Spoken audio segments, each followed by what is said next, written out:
Welcome back, everyone, to Andromeda Adventures. You'll notice that the layout is the same, but we're all in a few new places, and you'll notice that we've got a few new faces as well. So, a little bit about what's going on. Unfortunately, there were some scheduling conflicts, but not to be deterred, we talked amongst the group, found some amazing players. We're going to be doing a new Cyberpunk Red campaign, and I'll pass it over to David to tell you a little bit about that in a minute. But first, let me introduce our new players. Todd, do you want to tell the audience a little bit about yourself and who Sure. you'll be I'm playing? Todd, retired military, truck driver now, and I'm playing Javi, a nomad who does a lot of driving. All How's right.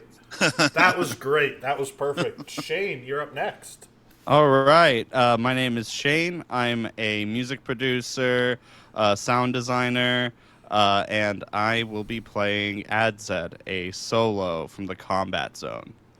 And you've got we're working on a few surprises for our audience, aren't we? Oh, Uh, yes. Should we save them? We'll save those yeah, surprises we're for. gonna save All those right. for Okay. for later. All right. But All right. viewers, you will be follow us, and you're going to catch a few cool surprises that are right in theme with the new campaign. Sky, why don't you Yes. introduce yourself to the viewers of Andromeda Adventures? Yeah, so I'm Sky. I'm the token theater kid. um, yeah, I've been, I'm also a voice actor for, as my day to day. And yeah, I'll be playing Let's Queen, a netrunner. So that should be interesting. Awesome. All right. And X, you're up next. Hello, hello. I am Black Raven playing X. I am your resident tech, and honestly, I'm the only sane one. At least I like to think. All right. And as you all know, I'm Frosty, your friendly neighborhood GM at Andromeda Adventures. Come check us out. We've got a lot of games going, always looking for new players. And I'll be playing Bruce, the psychopathic rocker girl, for the game. But we are switching it up for this game. As I said earlier, David is jumping into the driver's seat for the GM role. If you've been following us for a little while, you'll know David has played in Indara and played in Neon Noir. Do apologize for that old opening clip. We'll be getting a new one here soon. But David, why don't you introduce yourself and tell us a little bit about what we're going to be jumping into? Yes, yes. So I'm David. If you have seen any of our previous games, you will know me from them. I played Ume in our last Cyberpunk game, and gosh, it's been so long since we played Indara. I can't remember my character's name off the top of my head. Westora. It was Stora, right? And you might see me DM once if you look up the Alien game that we briefly did a while back. So yes, I am going to be DMing Cyberpunk Red. It's my favorite version of the Cyberpunk rules, so it's the version I wanted to run. The campaign is centered around music, is the theme. It's named Neon Resonance, and it's about a band trying to get started in the music scene of Night City, and of course, being Night City, they have to do some edge running jobs on the side just to be able to get by and Pay make the some rent. credits. That's right. So, so yeah, I think it'll be a fun campaign. I think there's going to be some fun surprises. So why don't we go ahead and roll that intro?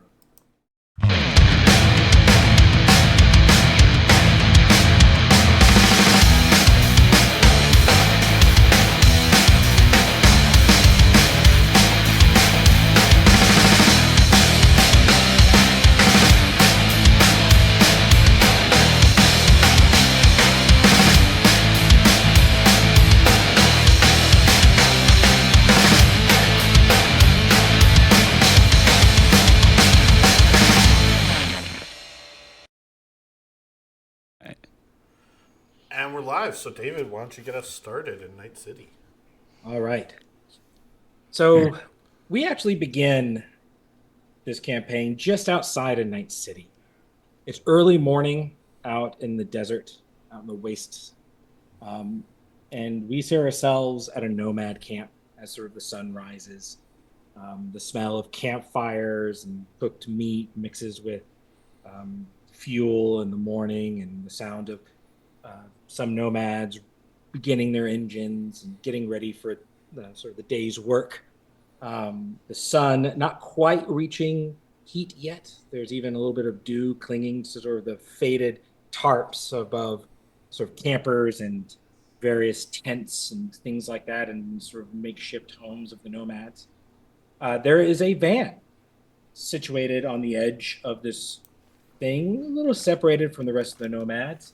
And we see our first player character waking up inside of his camper van.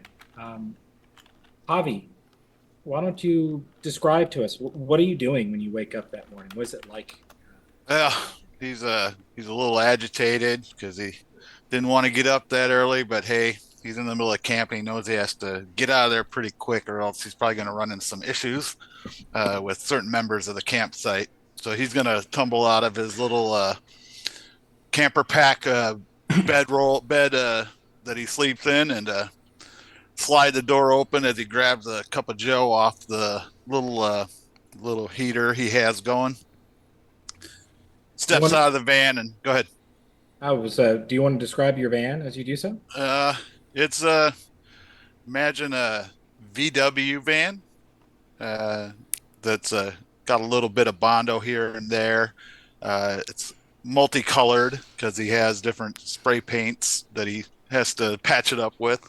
Not so much rust. It's well taken care of on the carriage and underneath, but on the outside he doesn't really have the eddies to make it pretty. But it's beefed up. It's got a nice big heavy suspension for that off-road times while he's rolling over the desert waste. And yeah, he takes good care of it with the help of one of his buddies in the camp, and that's who he needs to talk to before he heads out. So hopefully the gentleman will be awake. So as he steps out, he's gonna kick the tent that's next to him because he's like, "Hey X, wake up, man! We got to get the day going, bro." And that's what he's doing. Is he takes a cup of coffee and puts his Pantero's jacket on. That's the clan he was with, but he still represents. Well, you never really leave the clan, even right. Even when you say you do. X, yeah, you're camped out in the tent. I don't know if maybe you were already awake, maybe you were still asleep, and when you hear Javi yelling at you to get up, what do you do? What's the situation for you? I get up. I open the little door to my tent. Is it morning already? It's been morning for a few hours now, man. We got to get moving, or else we're gonna get some hassle going on. Let's. We want to get to town, yeah. All right. Give me a second. I close the door again. I get dressed, and as you see me walk out, you see I got a blunt in hand. Why don't we take a moment to describe your characters? So, X, since you kind of already started, what does your character look like as he steps out? How's he dressed? You see a man about 6'4", athletic build, ebony skin, dreadlocks. He doesn't take care of his looks besides, brushing his teeth. So you can see that, yes, he's clean, but even with these clothes, he looks dirty. I currently am sporting some dreadlocks, and as I said, I am currently in the process of trying to light my blunt as I'm fiddling with my lighter. Come on. There we go. So you get your blunt lit. It's probably is it like at the nib of it, like you're trying to scrounge out the last remaining bit that you have left? Oh no, this is a freshie. Oh, it's fresh. You just rolled it up, just got ready, starting your day nice and with a fresh blunt. Yes. We still got coffee. Right. Yeah. I got some Java for you, man. And he'll pour a cup for X and hand it over. Sure. So why don't you describe your character as you're pouring the cup of Java? Yeah. Javi's he's about 6 feet tall, He's weighs about 180. He's got some broad shoulders, pretty fit. Um, Black hair, that that he keeps it trim, but it always looks like it's windblown. Um, Gray eyes, natural tan skin. He has Hispanic features. It looks younger than he is, though. He wears his clan colors. The leather jacket, like I said, with a necklace that has the El Pantera's panther head on it. And he usually wears like some fancy silk shirt underneath the jacket, a showy shirt with nice pants, and his number one favorite pair of rattlesnake cowboy boots that he keeps highly shined. Your clothes look good, Choom, but that Thanks. your shirt makes you look like a static too much. He chuckles, scoffs. Gotta look good when you go into the city, bro. Do we have to? Well, if we want to make some eddies, yeah, I gotta pay off a couple people, yeah. As you are saying, "Do we have to?" kind of thing, and you're doing it, you do notice that there are now several of the Pantera nomad clan sort of getting out in the mornings, getting ready for their routines, making breakfast, getting ready for the day. Pretty much the camp has come alive. There are a lot of glances towards Javi and Black Raven. There's a lot of sort of glances your way, trying to they seem to be. Nobody's coming up to say good morning. Nobody's kind of trying to speak with you or try to do it. Even as they go through their morning routines, as the sun heats up in the dry air, they kind of just. You can tell that they're giving you sort of sidelong glances. Right. Yeah, Javi's kind of used to this because he just decided that he was gonna head off on his own within the last couple of weeks, so he's getting used to those looks he's getting. And as he sees X get out of the tent, he's gonna. I'm gonna head over to the maintenance tent. Yeah, talk to Wrench. I got to get this. He takes out a part that looks like it came off the van, like a hose, and says, "I need to get a replacement hose before we go." All right, I'll start cooking breakfast. Right. How do you like your eggs again? Over easy. All right. Lich Queen. Oh, yep. So you wake up. The sounds of gunfire sort of echoes out in the street. Outside of your apartment, you got sort of a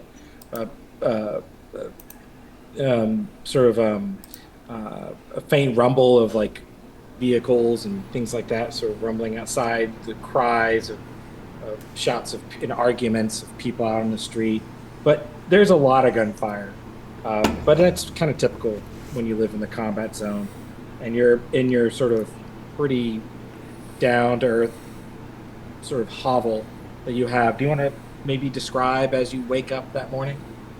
Yeah, so the overall apartment would be pretty pretty small. Typical 2020 architecture. Just leaning over like the border between Chinatown and the combat zone. She would just, get up and start doing her daily routine of preparing herself, brushing her teeth, and so on. And she would then start getting dressed. All right. Putting on her body weight suit and. You have a job to do today. Yeah. It's not a paid job. It's one that you do pretty routinely. Yeah. It's for the Still Wendigos, your sort of associates out in the oceans.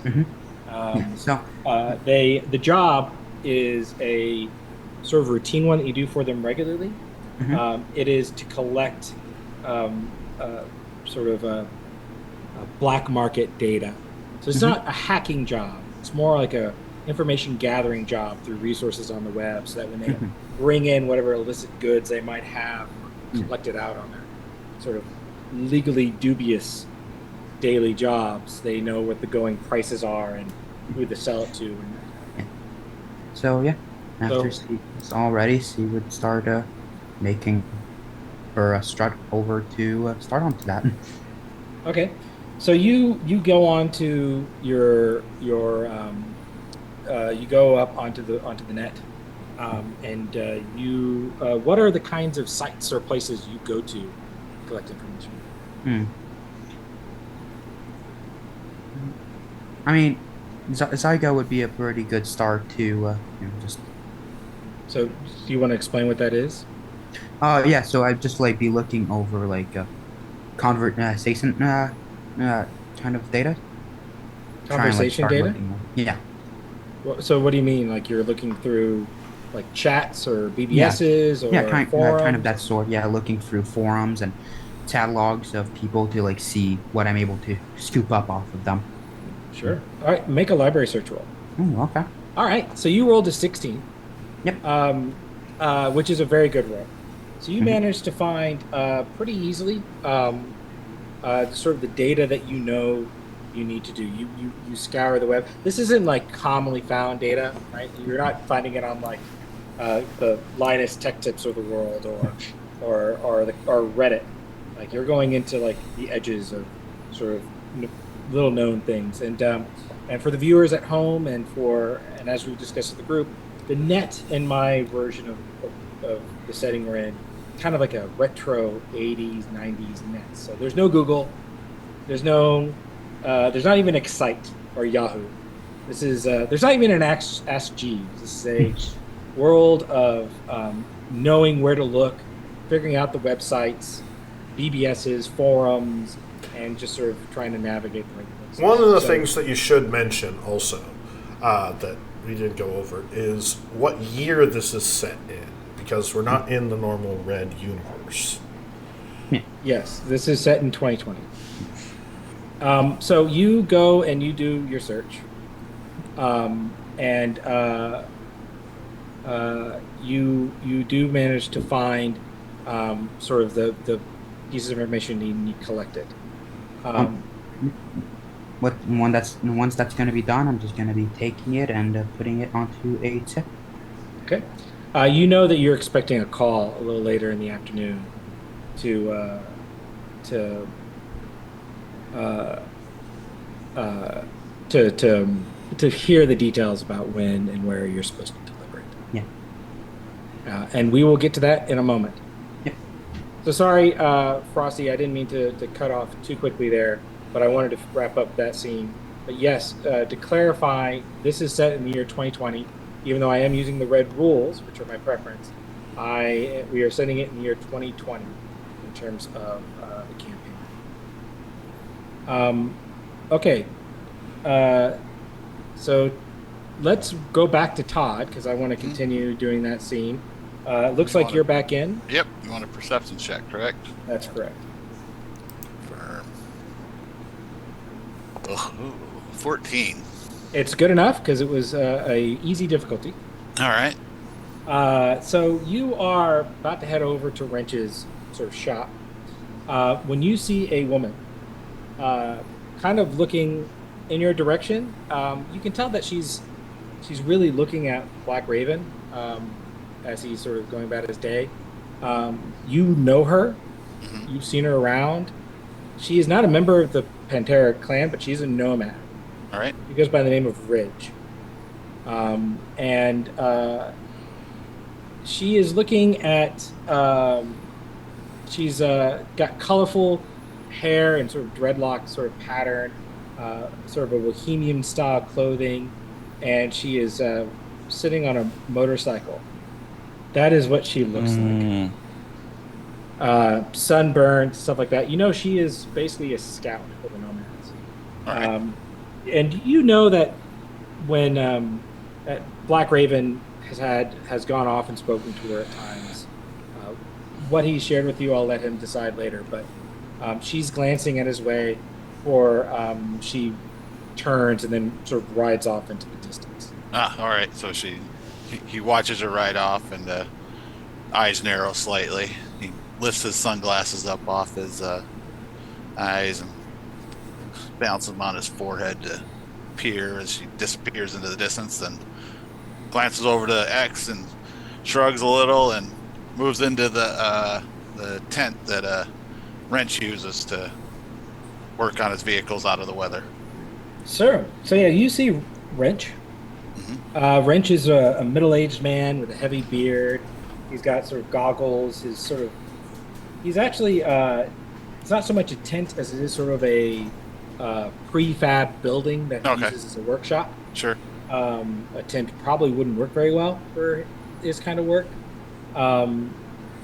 He's got a blowtorch and all kinds of stuff as he's working on a piece of metal, trying to weld it. He sees you come in and he lifts up his goggles.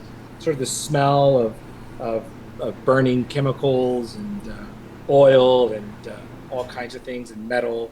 And you see rusted pieces of metal that have been attempts to buff out surface rust, and it's clear like when you see holes going through it. And he's in the middle of like cutting out a big nasty piece that had completely rusted through and welding on a new piece. All right. He looks at you and he kind of grunts. He says, "I would have thought you'd be gone by now." I would, except for this, and he holds up the it's a hose from his power steering pump. He says, I got to get this replaced, my friend. Are you asking me as a fellow member of the family, or? I'm asking you as a favor. You know where I'm at with that, man.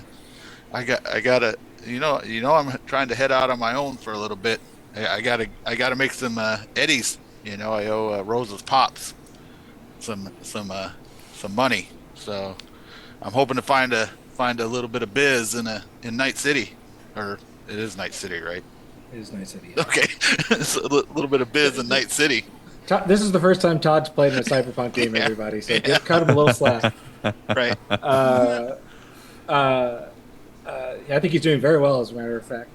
Very well. Nomad thing. Yeah. But maybe a trade, and he takes this little pouch off his belt and tosses it on, and it has some scrap metal in it that he hopes the Wrench can use that he found on his last little. Wrench waves his hand. He says, "You can have a goddamn hose. You don't have to pay me." Thanks, man. So he'll walk over to there's in a maintenance shop. There's always a big pin board with different size hoses and stuff on it, I'm assuming. Oh yeah, he is a semi-organized, disorganized man. Gotcha. So on the surface, everything looks like a mess, but when you get there, you can see that everything's grouped together. Sure. They're all in piles, but they're organized piles. All right. So you're able to find the piece that you want. Yeah. It's a system that works for him, and is something you can figure out. So you find a replacement hose. Cool. Without too much trouble. And as you're about to turn and walk out, he says, "Have you spoken to Juan this morning?" No, I haven't. I probably should, seeing as I'm thinking X and I are going to be headed into the city as soon as I fix this hose. I think Juan has. I think he had a job to do, so I think he's already gone. Damn it! All right. Well, maybe I know he wanted to talk to you about Rosa. Right. Rosa. He grumbles. And then, all right. Well, I'll see if I can get him on the comms as I'm heading out. All right. I think we have to take a short break real quick. Oh no, sorry. Was that an accident? Yep. I was just never mind. Yeah. Somebody. Okay. All right. Sorry. That's all right. Never mind. We don't have to take a break. Yeah, man. Growing pains. In case the audience was wondering, I think one of the players found out the X card feature of the game, clicked it, not realizing that they had just told me that we have to stop the game because apparently something about hoses for power steering. Right. It crossed the line, man. It crossed the line. Was an issue. That's funny. No judgment. We know the hoses you're talking about. Yeah. We know. That's right. Right. Yeah, he'll be. I was like, hold up, wait a minute. Yeah, man. I'll get him on the I'll try to get him on the comms before I head out. All right. And Javi will head back to his van. X, is there anything that Black Raven's doing now? I'll let you choose if you saw Ridge or not before she drove off. Uh, I was mostly giving Javi a chance to recognize this character that seemed to be interested in you. No, I was too busy cooking breakfast. My back was turned. Fair enough. I have sunny side up eggs for Hobby, scrambled eggs for me, Ooh. boar meat that I have acquired from the desert, and homemade tortilla. Heck. All right. That's a breakfast of champions you've got going right there. That's Yeah, I'm when just- Javi returns, he'll be like, "Yo, X, I think Ridge was eyeing you. Did you catch her eyeing you over on her bike before she left? Huh?" Oh, He gives him that Ridge was here? eyebrow waggle. man, it's been a while since I've seen Ridge. Did she want me or did she just drive off? I think she wants you, but she didn't. She didn't play it out, man. She just took off. I meant if she actually needed something from me. I think knowing her, if she needed something, she would have come and talked to you. Then she was just making sure I'm safe. Gotcha. Hey, this stuff's good, bro. Thanks. As he starts munching on it, dipping the fresh tortillas into the yolk of the egg. Yeah, I pass you the salt as I just say, don't worry about it. Friends look out for each other out in the waste. Also here, it's tomato juice. What's a tomato? That's a good place for us, I think, to maybe cut from Yeah. y'all for a bit so we can give Cool. somebody else a chance. You got it. And we'll get back to y'all in a minute. Perfect. So, why don't we go ahead and jump to Bruce? Bruce, you are also waking up to the sound of gunfire and violence because you also live in the combat zone. Do you want to describe a bit about your morning routine as you get up out of bed? Yeah, so Bruce, she's got a really small, basically studio apartment, and she's got an old, dirty twin mattress shoved over to the side. There's empty beer cans and pre-packed bags littered all over the place. The whole place is kind of just trash. There's like printed and occasionally a decent like old band poster up on the wall. But what really sets her place apart is one wall. It has a really decent, nice fish tank with her pet shark, Chompers, in it. And it's lit up, and he's swimming around, and he's chilling. But she's going to get up and straighten out her fishnets, get dressed, put on a really fancy fucking bra, and with her leather jacket. As she grabs a warm beer off of the counter from what was left over from last night, and just pops it open and starts chugging it. And as somebody who went to a fraternity in college and has experienced warm beer the morning after a party, that's gross. Alpha Gamma Rho. Alpha Gamma Rho. And she grabbed a I handful barely of some want- kibble to I kind bar- of chomp down on a little bit. But she's Well, if gotta you're make going to be sure drinking feels warm nice. beer, I kibble's barely the want to best you drink can beer hope when for. it's cold, let alone when it's warm. Cold beer, what? We ain't fucking ritzy. That's right, yeah. Bruce, That's you good do old warm notice PBR. your agent does have a text message when you get up. She'll pull out the agent and take a look at it, flipping through. You recognize the name. Whether or not you're happy to hear it, I'll leave it up to you. The name is Riot. It's the drummer from your old band. Hey, yeah, what the fuck is Riot up to? We gotta text them back, being like, hey, what the fuck you up to? Well, yeah. So the message is like, hey, message me in the morning. He messaged you back. He's like, cool it. He messaged back. The message says, cool it. We're not okay. We're not kosher right now. You know that. What, you want me to kick your ass again? Look. I'm coming. I'm messaging you because I'm here to help you. All right. The other two, they're like, fuck you, but you're still a former member of the band, right? Yeah. I'm trying to help you here. I was right? there. You want my help? Do you want my help or not? Yeah. What? Okay, help me out here. What's right. the fucking? What's the All big right. fucking? All right. I got a meeting for you. An agent, not the agent like you're messaging me now. Like somebody who might be able to help you, like score a new band or something like that. All right. So hit me up. I mean, what are you? How'd you find an agent, anyways? Band doing that well? We were doing pretty well until you decided until we found out about your fucking past, you lying bitch. Hey, like I had a choice in that matter. I'm fucking more hardcore than the rest of you. Fuckers. You had a choice about lying to. Look, I'm not here to rehash this shit. This is all in like. I want to clear up. These are all text messages, and because we're all playing it out, it feels like a conversation. But this is like a series of like back and forths as you guys are like yelling at each other through text. 2 sets of ellipses. I see it like That's right. going back Just and yell forth. out. I'm gonna take a moment, yell out the window. Of course, he's fucking wearing a wire. Pop the guy. That's right. So yeah. So all right, look, you're supposed to meet her tonight. The Neon Groove. It's a bar. You might remember it. I think we performed there once or twice. Her name is Vex Harmon. Vex Harmon at the Neon Groove dive bar. Got it. Thanks. Yeah. Do not tell Shindo or Tommy this. As far as they're aware, we never talked. Hey, I ain't saying nothing with Toshuichi until I kick his ass. Yeah, well, he would love the opportunity, believe me. Yeah, just wait till he catches me on a good day.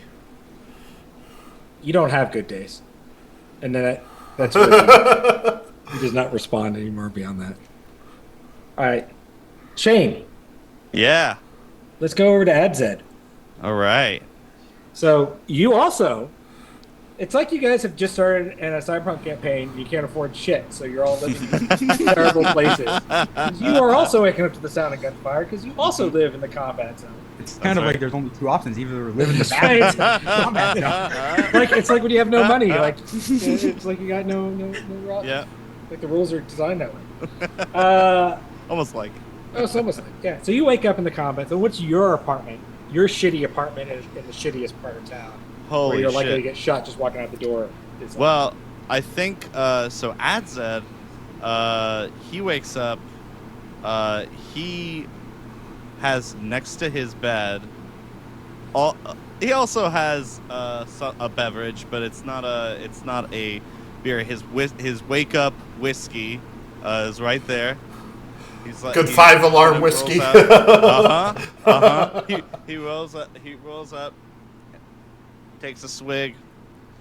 And his apartment is, man, it's rough. If you've ever been to a real squat, this is a squat. This is like, now, at the same time, he has some good shit, but he knows how to. He's got his. I mean, he doesn't have a lot. He's got his guitar. He's got an amp.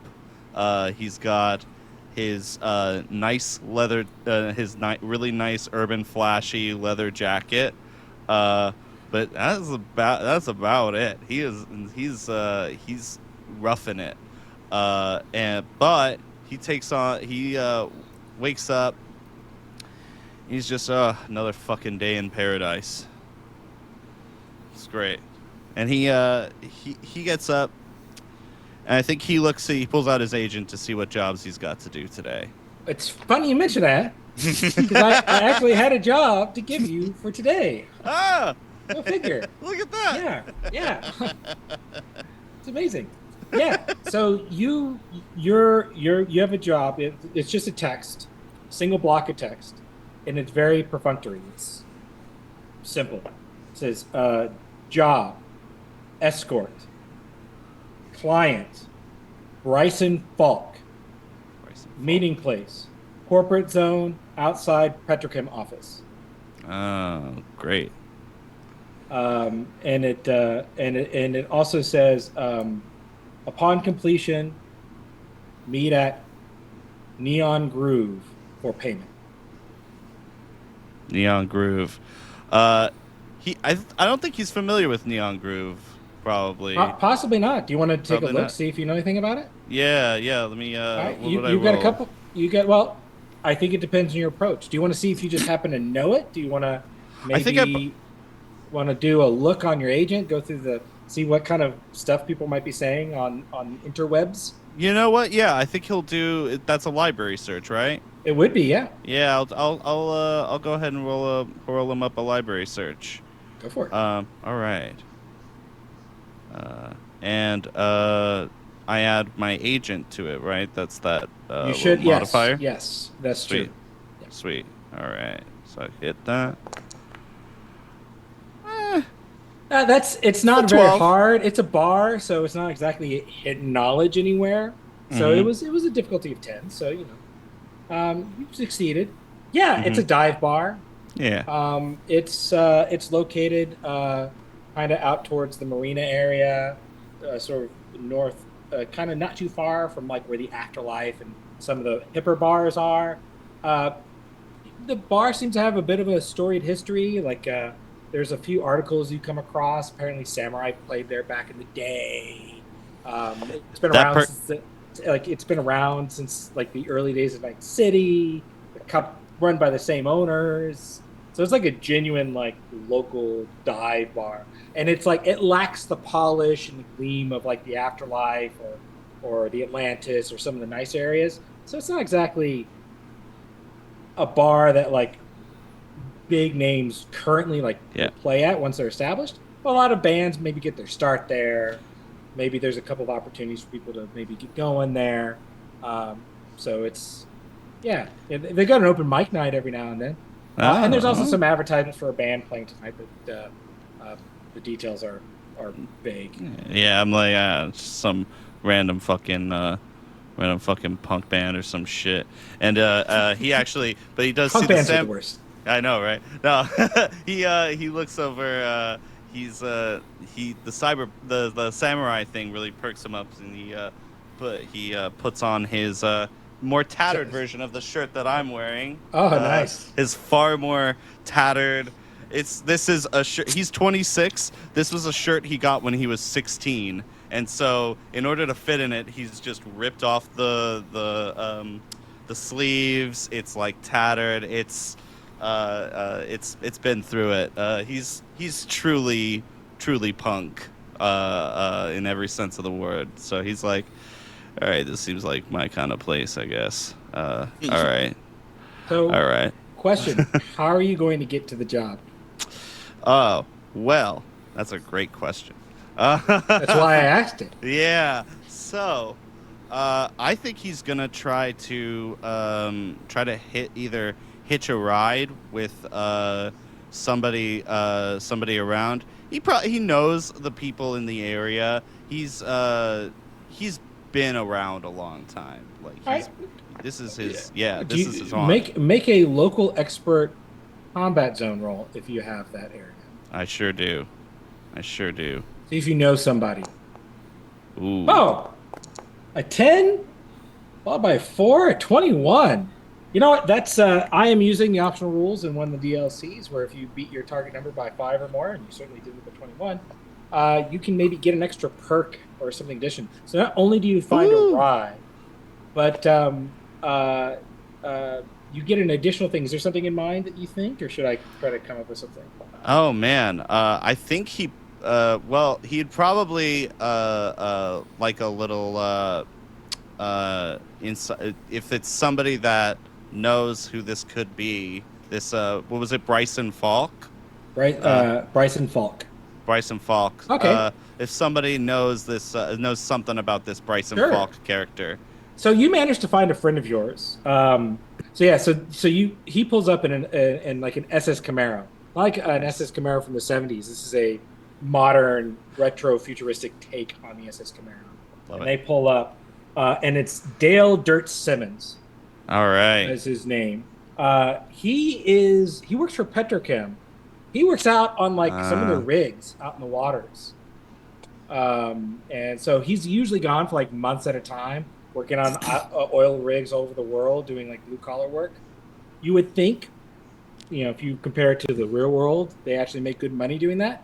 This is Cyberpunk, and there's like they're working stiff, so they make jack shit. So he actually lives in the combat zone, kind of like what he earns is enough to just get him by for the rest of the year. Oh God. Oh man.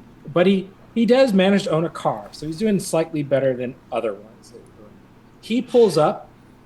As he's pulling up, there's a bullet that sort of ricochets off of like and blows off one of his side mirrors, and he sticks his middle finger out and says, "Fuck you, asshole!" And then he just waves you to get in the car. Yeah. Real life Shane would flinch like crazy. It adds that's like, yeah, okay, another, this is typical. Another day in paradise. This is a typical. He gets in like it's nothing. Yeah, it's a fucking 6 times the one this week, huh? Luckily, I found like an old a case of them, so I just replace them every now and then. They're easy to Yeah, swap off. It's just a couple screws. yeah. That's that. Besides, you need it side here. mirrors anyway, you know. Nah, fuck it, fuck it. Nobody looks. I don't. He turns. He immediately turns in, and a car swerves off and crashes into a building. There's a thing of flames. The guy just keeps driving on. So you were saying about not looking? What? Yeah, bad luck for that guy. Anyway, so hey, you know anything about this this Bryson Falk? This is Bryson my Falk. yeah, it's my escort job. I gotta take not that kind of escort. Wow. I hope not. Not with your looks. Yeah, no, I kind of know him. By reputation. I know he's an asshole. Or at least that's what they say. He's some exec. He does like he's on the tech side and like sort of in the R&D department kind of thing.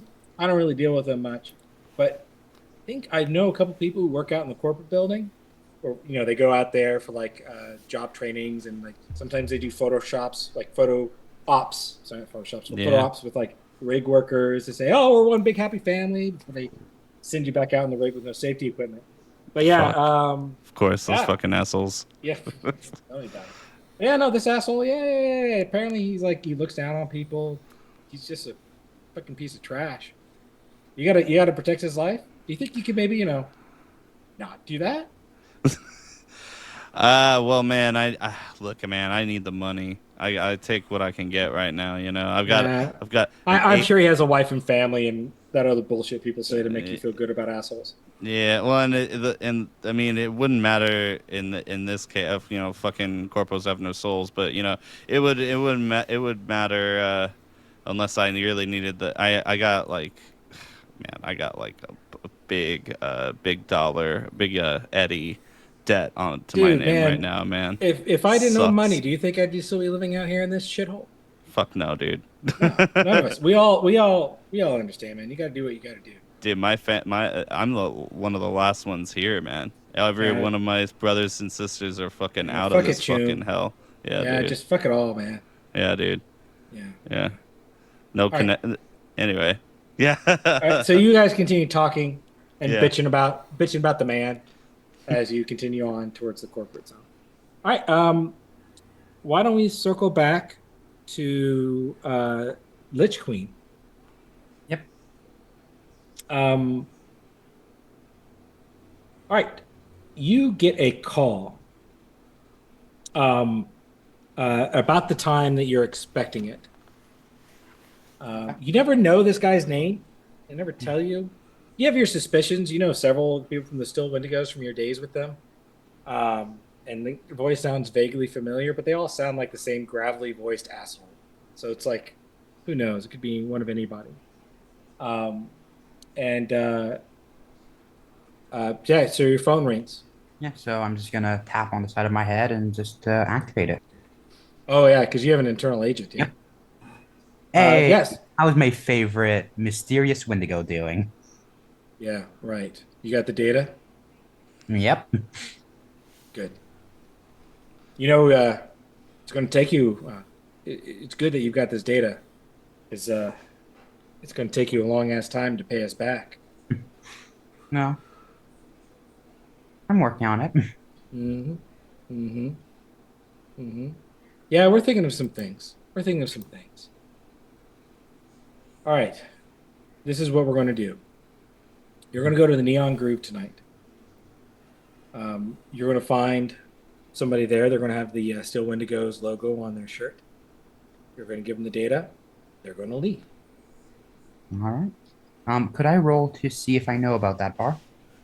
You certainly may. You have some options. Do you want to see if you just know it offhand by Um, reputation, or do you want to look it up like maybe after the call or something? hmm. I can try and do reputation. Okay. Make a streetwise roll. Street wands. Okay. That is It's not. It's going to only be a difficulty of 10 because it's okay. like, as I was saying to Shane, it's just a bar. Here it is. Bob, you got a 10, but in this Boom. game, Yeah, that's defender a wins. failure. Defenders win Mm. in this game. It's not like D&D. Ah. Yeah, you don't know it. Yeah, you're not a night person so much. Mhm. Maybe now and then, right? So you'll have to find the address. I'm just You gonna say, actually, do you ask him for the address? yeah. I'm gonna just say, well, exactly is that neon place? Aren't you supposed to be our agent in the fucking city, and you don't know the locations in the fucking city? You want a fucking pirate who spends his days out on the water All right, I'll tell find you it, the and then I'll address just of hang some up. bar in Night City?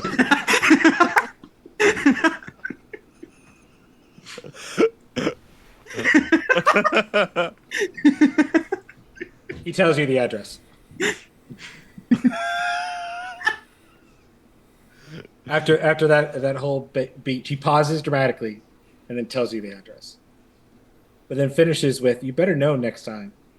We're sending you there. We expect you to do this shit for us, not for us to do it for you." Yep, I get that. Good. I hope you do. And then he hangs up. Do you call him any nasty names or do anything to him? Because he was being a real jerk. At least I No, hope he seemed that be that way. Because I tried very no, I hard. don't think I will. Oh, all right. Yeah. Gotta keep Keep composure. it cool. That's right. Keep it Got to cool. keep you cool. Cool like ice. There you go. All right. So, yeah, you got the data. You know to show up at the groove. But as you are standing there, you get a notification on your agent. Okay. Um, it's a text message. You do not recognize the number. Okay. Do you open it? Yep, I will. All right. It says, um, it took me a while to find this. It's me, your mother. I just hope you're okay. And that's it. Yeah, I'm just gonna. She would just take a deep sigh and, close it for now. All right. All right. Let's go back to Javi and Black Raven. Hey. So, y'all, you try to reach out to Juan, you couldn't reach him. Ah. You're driving. The scene has now changed. You have left the Nomad camp. You're Okay. driving down a sort of a desert highway. Cool wind in your hair. Anyway, That's why it always looks windblown. that's right. I'm strumming the on my the funny bass thing is, you're not guitar. driving a convertible either. You know? Right? I'm drumming on my bass guitar, and I'm All right, singing "On the Road Again." Just can't I just get can't wait wait to to get get on the road again. The life I love is making Making music with my friends, and I just can't get wait on the road again. On the road right. again. So you're sitting there strumming away on the bass guitar, which is, by the way, other than the fact that we have a rocker girl in the group, the first indication that any of you might have some musical skills. I'm sure that won't be relevant for the campaign. That's right. Javi's drumming What his about a fingers on band? the Javi's drumming his fingers on the steering Oh, wheel. nice. Yeah, kind of along with him as he does it. Yeah. So the two of you are kind of like jamming along, Right. some classic Willie Nelson tunes. You can't Yeah. go wrong, right? Don't forget, Uh, Adsen's got his guitar back at his apartment, at his squat, though. Hope for But now. you didn't mention it. I did. No. Did you mention it? Oh. Yeah. All right. Yeah. So anyway, so you're driving down the highway. Uh-huh. There are the occasional cars passing you by, things like that. Only thing that sort of passes you by of note is that about the Panteras were actually quite a ways out of Night City. It's going to take Mhm. you a good chunk of the day to drive in. Um, and you see a semi starting to pull up and passing you on the highway.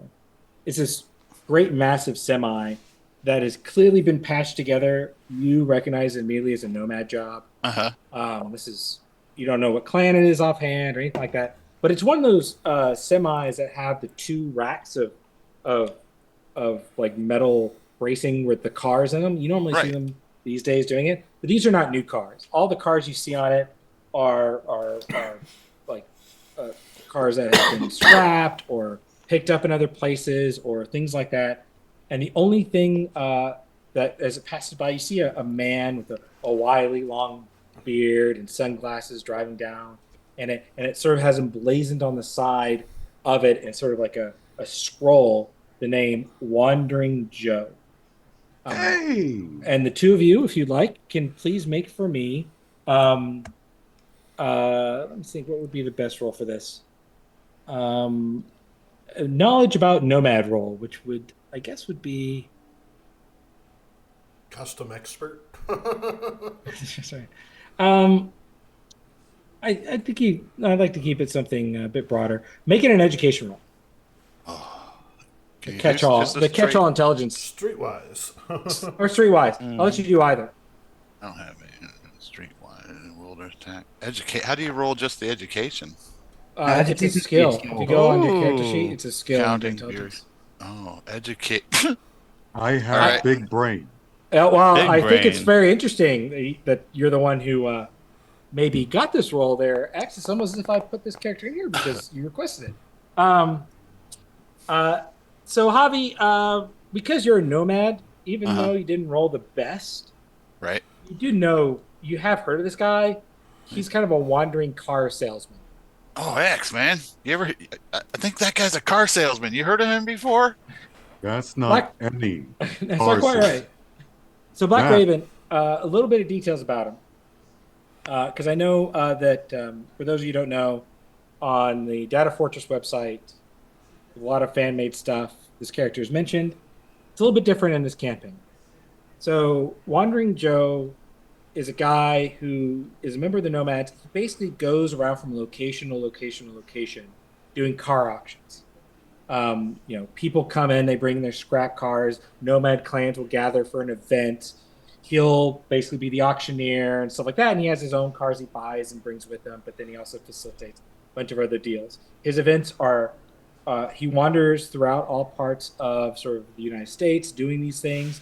When he's in Night City, he's a bit of an unknown. It sort of is a pop-up kind of event. You also have to be kind of in the know to get to him. But he is a figure that if you manage to get a sweet ride that you want to sell, or you're looking for a sweet ride, his auctions are the places to be. So I just reply to Hobby, that is no ordinary salesman. Oh. That is a legend. Oh. Wandering Joe. What's he do? professes he is an auctioneer. He sells and buys vehicles. Okay.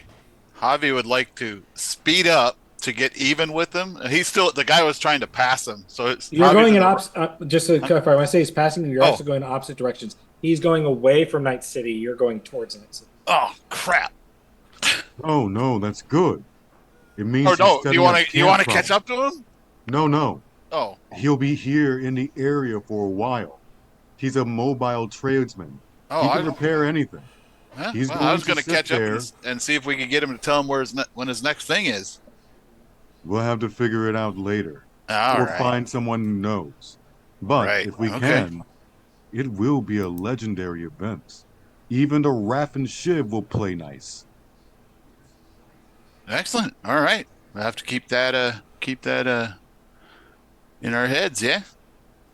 All right. As he continues driving toward Night City. Oh, I think you froze again. Hood up. There you are. There's smoke billowing out, and you, Javi. Oh, did I freeze? Yeah. Yeah, you for a froze for a little bit. second. Oh, okay. You, Javi, recognize the car. Uh-huh. It's Juan's car. As a matter of fact, you see a figure in front of the hood. trying to work on it, and he stands up, and it is indeed your friend Juan. Oh yeah. Well, Javi's definitely gonna pull in behind and pop out. Juan, what happened, bro? Oh man, I got a job, and so I sort of came out here, and I'm supposed to be running errands and shit. It's a diplomacy job. I'm supposed to do it. I'm glad I caught you. I thought I'd not see you.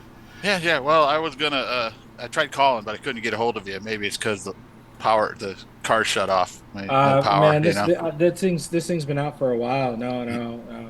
Javi's gonna peek under the hood and see if he can identify the problem. Okay, make a land vehicle tech. Yeah. Only had a techie with you as well. Could maybe help you. Hint? I'll make a land vehicle tech too, but Well, you can help him. Oh, it didn't show. I rolled a 6. Oh, reestablishing. Do I have to roll again? Well, you do have somebody who is a literal techie with you. Yeah. Hey, X. There's a. And this is Javi's roll. 6 again. 22. All right. All right. Okay, it's a little confusing how that worked out, but we'll just leave it as a success because both of you would have succeeded on this roll. All right. So between the two of you, you managed to fix it up, and as you're working on it, Juan sort of chats with you. Okay. Says, Yeah, man. Are you sure you want to leave? You don't have to go. Family will take care of you, man. I know, man, but I gotta deal with this Rosa's pops and Rosa, and I think it's just good if I get out of there for a little bit, man. Her death's not your fault, man. No, it's not. I'm pretty sure it's Rosa's fault, man. She set her up. She set Maria Well, then you up. stay with the family, man. But let me do this, man. I gotta do it my way. If I don't, then it just doesn't sit right. I gotta see this through. I'll be back. I know I'll be back, but I gotta man. You I will. better be. You know, You're my brother, man. I know. Spirit, I'll be by. I'll be by. Not the same mother or father, but you're my brother in spirit, man. He gets that look of what is it? Frustrated understanding.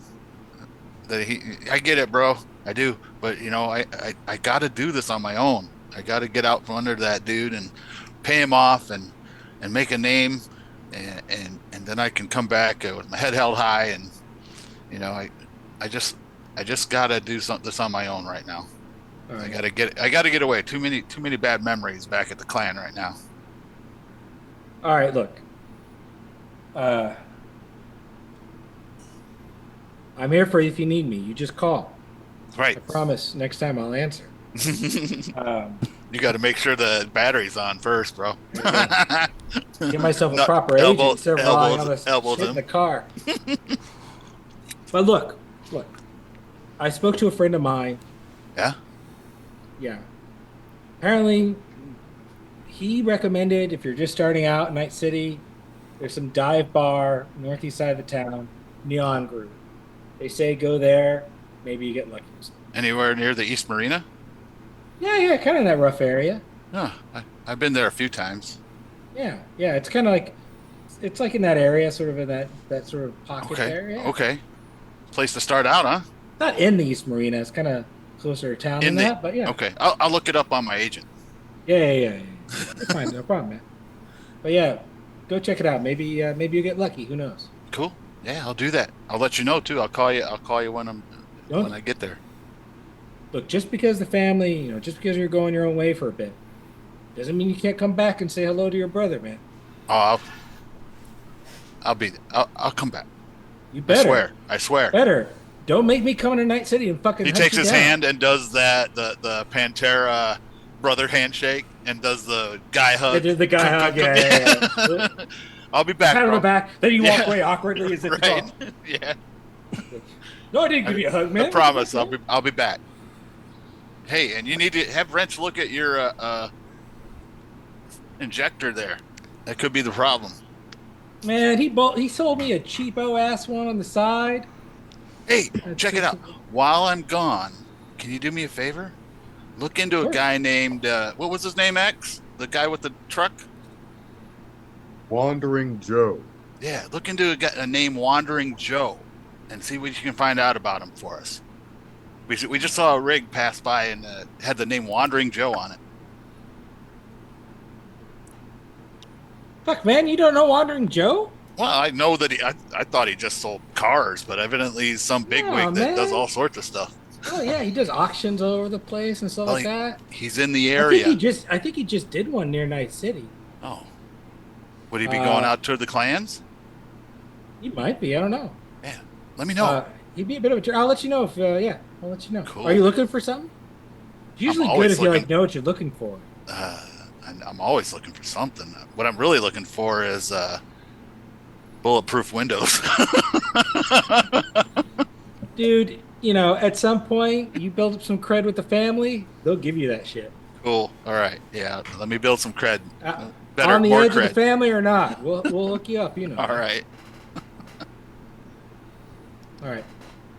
And then you pack up into the van, you start heading off, and just as the late afternoon sun sort of crosses over the sky, you see sort of the gleaming glass and metal skyscrapers of Night City sort of rise up on your periphery. Yeah, and Javi gets butterflies because he's not sure about the city. Well, we'll get back to you once you get Roger to the that. neon groove. Cool. Bruce. Yeah, what's up? Yeah. So you got some time to kill between now and when you're supposed to be at the neon groove to meet this agent. How do you spend your day? Now you don't have a band. You currently don't have any prospects of, like, you don't have an agent. You don't have any prospects of a. Well, first, if she's meeting an agent, she's got to get herself ready. Meticulously spike up the fish fin mohawk, polish her shark teeth. All right, yeah. Make a personal grooming and a wardrobe and style check. See how good you. So first one was my personal grooming. Then cool. And now when she's getting in her jacket and her boots on, she goes by Bruce. She's just gonna make herself look as intimidating as fucking possible to wander around the combat zone. You want to look like you just itching to off somebody to really stay out of trouble. All right. Roll that wardrobe and style, and don't roll a 1. Nice. I think an 18's a solid roll. You look intimidating as fuck.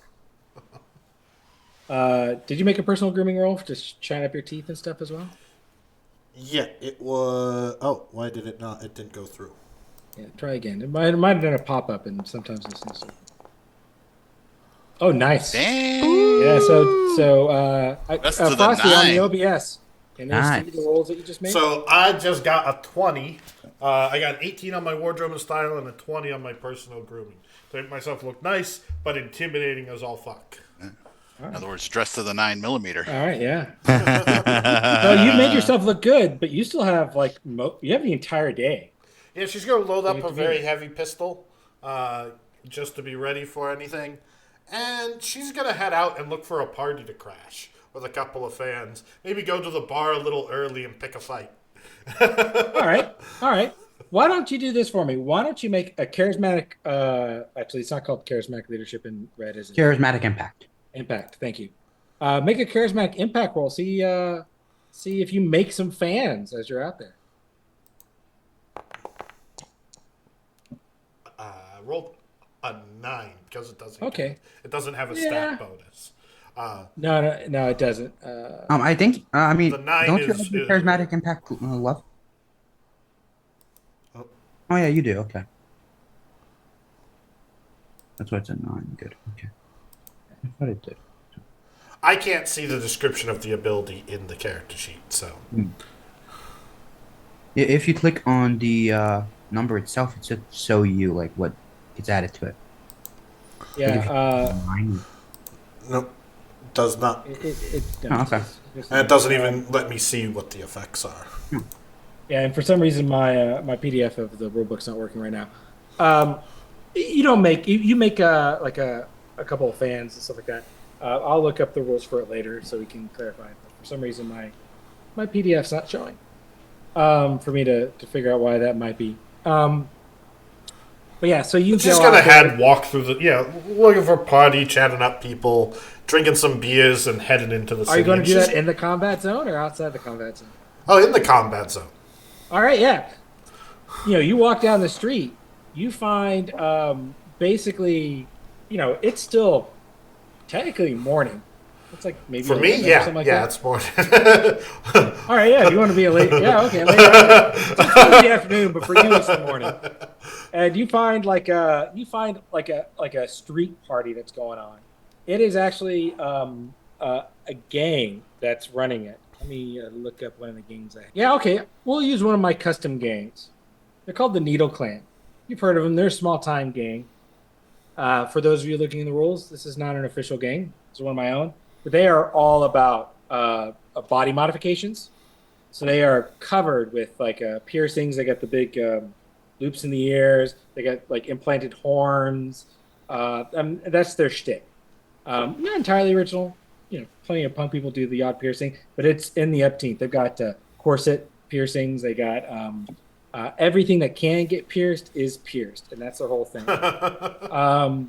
And they are having a party, and they see you coming along. They see your teeth.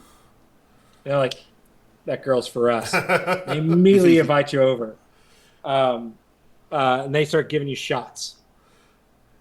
I'll have a shot with them. Let them know. Yeah, yeah. So check it out, you guys. Yeah, definitely give me that shot, Slam. Yeah. There's gonna be this whole fucking how to do. Some crappy band playing at this bar, Neon Groove. You guys should totally check it out because guess what? Fuck yeah.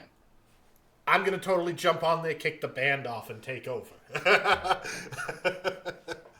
All right. Yeah. Make for me a persuasion. Or conversation. I'll let you pick either one. But I think you'd probably want persuasion. 19. Oh, yeah. They're like, fuck yeah. You're going to kick the band off the stage? Fuck yeah. Fuck them. There's some Are you going to be kicking their asses and shit? Yeah. Ripping teeth. Like, what's the band anyway? I don't know. They've probably got something playing.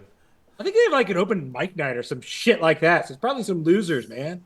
Probably. What do you play? What do you play? Oh, Come I on, sing. bitch. You sing? Yeah. Sing for us. Sing for us. All right. She'll start to belt out some song. All right. Make a play instrument. You're singing. Where is that? Here we are. Oh, 13. It's not your best singing you've ever done, but music with me. you managed. They're drunk, so it's good. So am I. It's not I'm getting bad. there. It's not bad. You're warming up. All you've had to drink this morning is a beer and a shot. So, make for me a resist torture and drugs, because so far we've had a beer and a shot this morning or afternoon, whatever. Ooh. Oh, you're fine. Rolled Oh. a 22. Yeah.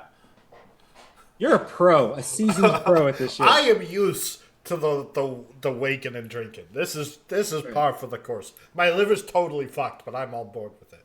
All right, so they start walking with you out of the combat zone, which helps to ensure like a safe trip because they're going to the bar with you.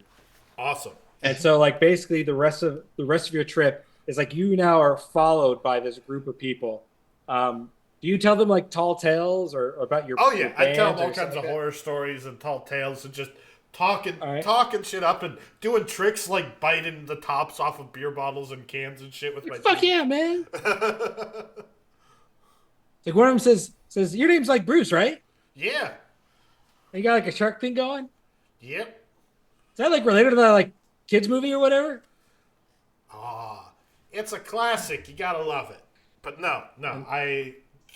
Long story behind the name. All right. But maybe I'll tell it to you sometime. There you go. They're some booster gang. You don't give a shit about what they think. All right. So we'll continue on from there. So you will end up pretty soon at the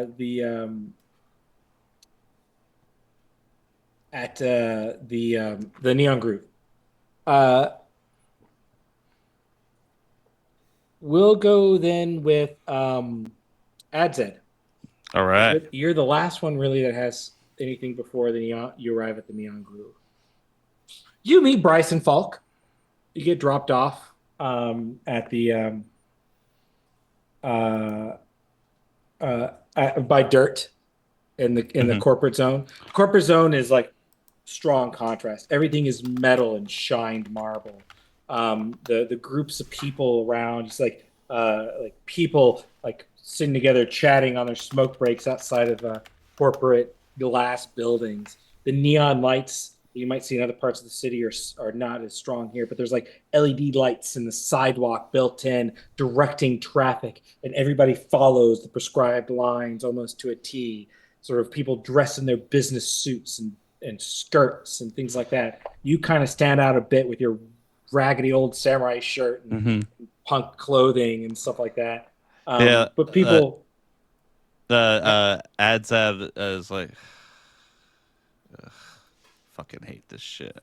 all the executives walking by you, giving you the exact same look back. It's like, oh, what's this guy doing here? But a man is pulled up in front of you. There's a driver in the car in the front seat. And the car you're looking at is this really nice, sleek black car, and he stands out. He's a really well dressed man. His hair is perfectly slicked back with like way too much hair gel, to the point that you can almost see like little globs of it in there. Like he's really like trying to get it all stick back. You realize he's like me. He's got a bald spot there, so you can tell he's just slicking it back to hide the bald spot. Apparently, the guy's never heard of tech hair. I know, right? And he's wearing this like really shiny, like a suit that's so 80s ugly. It's shiny in terms of that sort of synthetic look that you got out of like really cheap 80s suits. And he steps up. Are you Adzed? Yeah, that's me. Is this a rental? No, this is my car, and it's going to take us to the drop in the combat zone. Get Great. in. All right. He gets in. He as he gets in, he just pulls out his gun just to check it, just to make sure everything's good. Also, kind of just as a like, I'm carrying, like so he sees what I've got. Like, He clearly notices. You can tell that like he's like there's like a good. Mm-hmm. You're trying to give the impression you're a professional. He's giving the vibe. He does not talk to you. Does not bring up conversation. Do you try to talk to him? No. Oh, no. Adzed's like, Adzed wants to get this done as quick as possible. Hates this fucking. He already hates this guy. The drive in is just dead silent. The car you're in, like I said, is this really nice car. There's a driver in the front in a separate compartment. And this back area of this car is pretty roomy. You could easily sit another 4 people back here. It's not quite a limo, but it's a bit stretched, and the seats are arranged in a circle. So there's like places for people to sit and do that. And the guy even reaches over, and if you've played the 2077 video game and you played the corpo background, reaches over and picks up a wine glass and sips it as like sips champagne as the car drives along and looks out the window.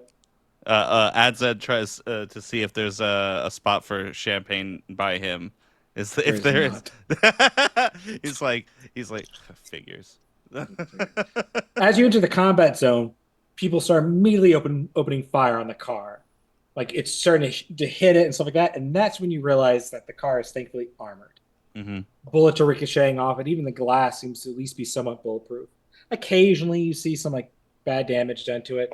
But after like a quarter mile into the combat zone, the car is so shot up to shit that like it kind of blends in by that point. Yeah. It pulls up into the middle, sort of fairly deep into the combat zone, and it stops, and right in front of this little narrow alleyway that goes down. And Falk looks over at you and says, "All right, time to go pick up my drop. You're to come with me."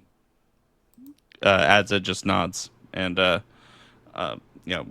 steps out, holding like this, like I realize I can't see on the camera, holding like this, like up front, like he's got his arm in his like in his pocket. shirt, like yeah, like where a holster is, and Yeah. like a shoulder holster. Ready to Yeah. draw down. Yeah. Yeah. So you walk into this alleyway. There's some dumpsters nearby with like fires in them. You see a couple of homeless people scurried about. You don't see any booster gangs or things like that, but the sound of gunfire is almost constant in one direction or another of you. Yeah. There's no doubt that there is violence nearby, but you seem to have gotten lucky. As you sort of walk in, he walks kind of deep into the alleyway, and there's sort of this corner.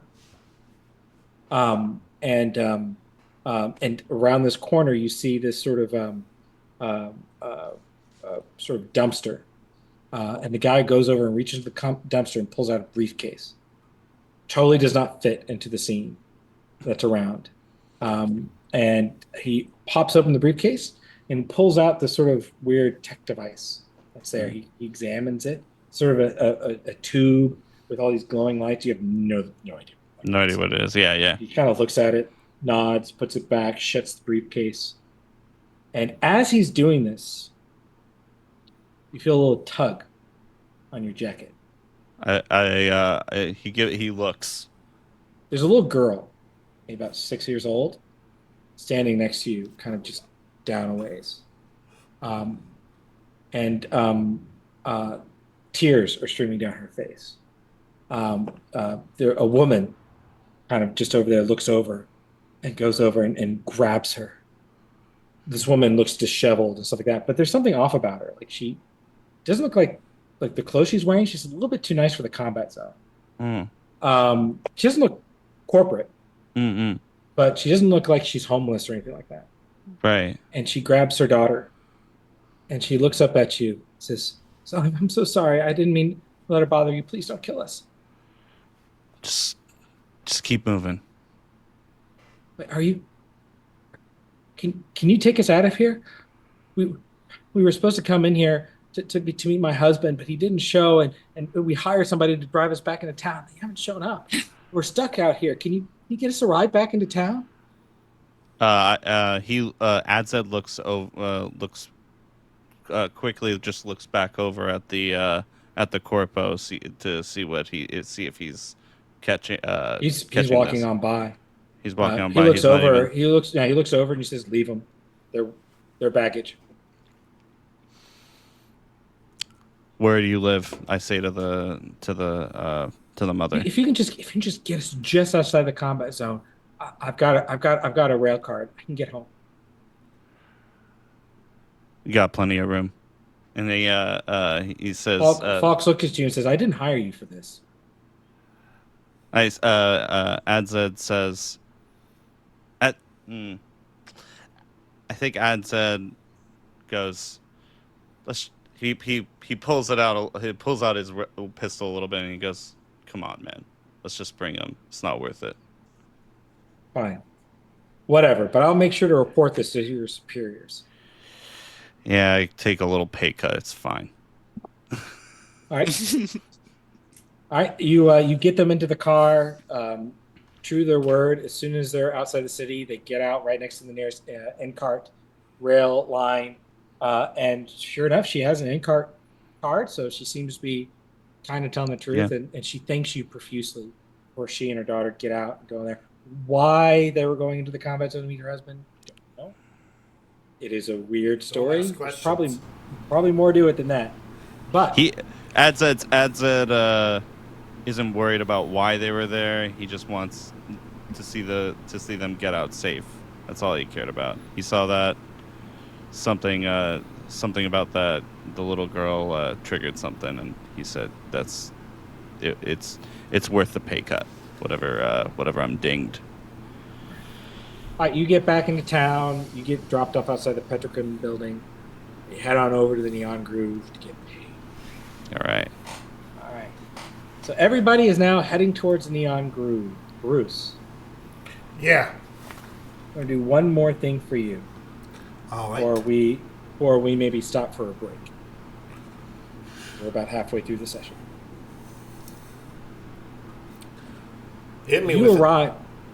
arrive at the Neon Groove. You get in there. It's early, but not crazy early. You're supposed to meet that agent that Riot hooked you up with. Vex. sometime soon. You get a call.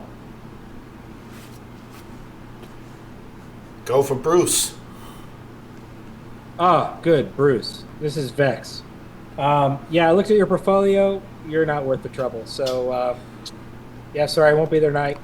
Good luck. Hang tight. Well, fuck you too, bitch. Don't know what she's missing anyways. That's right. You are Tell him, when you Bruce. when you're sitting there across the bar. Now you've been here a couple of times before, Bruce. You know the owners. If I can pull up their details, they're called Jack and Lana Mercer. They are like old school kind of rocker types, punk types. That sort of, but they're they're middle aged, late middle aged kind of stuff. And Lana, who's sitting there, says, "Did you just get fucked over?" Oh yeah, always. It's like they can't help themselves. All right, first one's on me. Pours you a shot, slides it over. Slams the shot. 2 more. Deal. All right. And as you're taking the next shot, you get another phone call. Go You for know Bruce. the number on this one. Before you answer, you know the number. It is Vicky Sterling, your mom. Yeah. What is it? Yes, well, I know you're probably not happy to hear from me, but I did hear about your band. Don't ask me how. But I want to let you know that you want to get back on your feet. Your father and I are here to help you. Network Yeah. 54 would love to have you. Oh, I'm sure they would. Just like my old band would love to have me back too. But you know what? I'm making it on my own. I ain't need your handouts or Studio 54, any of that shit. I'm gonna make it my way. Well, I can't convince you. I've already tried in the past. But when you get desperate, when you realize that you've got no place else to go, you'll still be here. She hangs up. Bottom never looked so good as she slams the second shot. All right. And why don't we take a break, Frosty, if you think that's good, about 11:30. Yeah. We'll go to break. Be right back, everyone.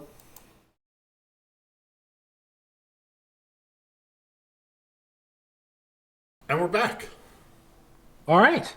Right. So, yeah, where we left off, Bruce, you were getting through another drink after, I'm sure, having a conversation with your lovely mother, I'm sure.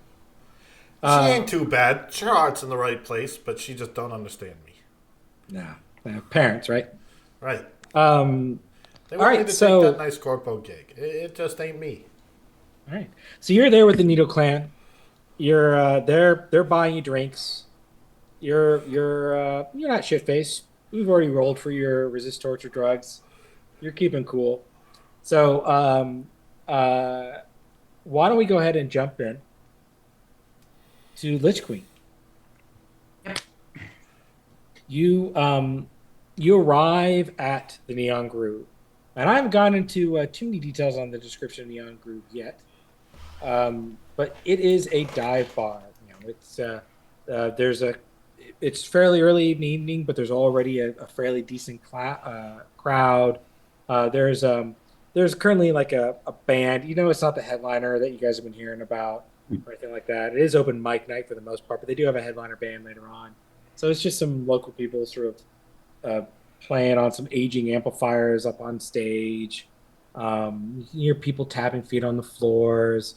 At the bar, you can see some people who are clearly regulars talking shit to the owners and things like that. It smells of sweat and cologne, old cigarettes, and leather booths. Sounds like home. That's right. It's warm with the crowd, although the crowd hasn't gotten too big as of yet. And there's a dimness to it, but there's neon lights everywhere. Neon signs, sort of neon lit beer things. There's a neon samurai symbol up on one wall. And as you go and you find pretty easily your contact, it's a rough-looking man. He's got pockmarked face, a big beard, that's raggedy, and he smells of the ocean, both the smell of like salt and water, but also that smell of fish, dead, old, fishy smell. He's balding and wearing sort of like a raggedy kind of leather jacket that has the Steel Wendigo sort of mask on the back. People are kind of avoiding him, but he sees you and he kind of nods and motions you over. Yeah. So I'd start making my way over to him then. You got the data? Yep. He holds out his hand. I'll just take the sword and pass it over to him. Good. Good. Next month, I'll see you Yeah. again. All right. And he stands up and walks out. Um, And as he does so, you notice that right about that time, a woman walks into the bar. She's followed by a group of, they look like gangers of some sort, covered in piercings and tattoos, a lot of piercings all over. The woman looks nothing like them. Well, no, she's had some body modifications, some obvious ones, as a matter of fact, but not the same ilk, not the same type. Kind of leading them into the bar as she goes up to the front bar. Bruce, what do you look like? So Bruce is she's about 5'8", a little bit on the thicker but still athletic build. Just has some tone to her. She's wearing sort of short skirt with fishnet stockings on underneath, knee-high platform heel boots. She's got a jacket on, her stomach showing. The only thing she's got on under the jacket is a $500 bra. And she's got her a big dog collar with spikes and a pink mohawk flared up, a couple of piercings in her ears with some tapers. She's wearing a little bit of makeup, just enough to kind of give her a bit of an edge and a look. But the thing that you would notice is when she flashes a grin, because she is smiling and just looking like she's ready for trouble, is rows of shark teeth that her tongue dances around on. And perfectly polished, and she is walking in like she owns the place. Yeah. As a matter of fact, you walk up to the bar and you don't hear the conversation that we described for Bruce earlier, but you can kind of see it happening. You notice a phone call followed by a shot that looks like it might have been on the house, followed by some more drinks, followed by another phone call that this woman apparently didn't seem to like, and then we're back to kind of where things are. But yeah, Lich Queen, you've now got a little bit of time to kill. Are you going to get a drink? Or are you going to do anything? Yeah, so since I'm sitting at the bar, I would like to kind of, first of all, tap on the side of my head to activate my aids and then to go back to that message I got this morning and just say, oh, hey, how did you get this number? Um, this is the response to the text you got from your mom. Yeah.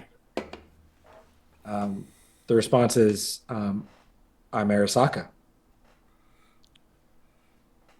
Figures. Never lost your number. Are you okay? I'm doing fine.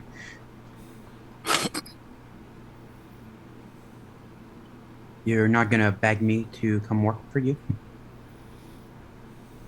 Right now, I just wanted to know you're okay. Well, I am.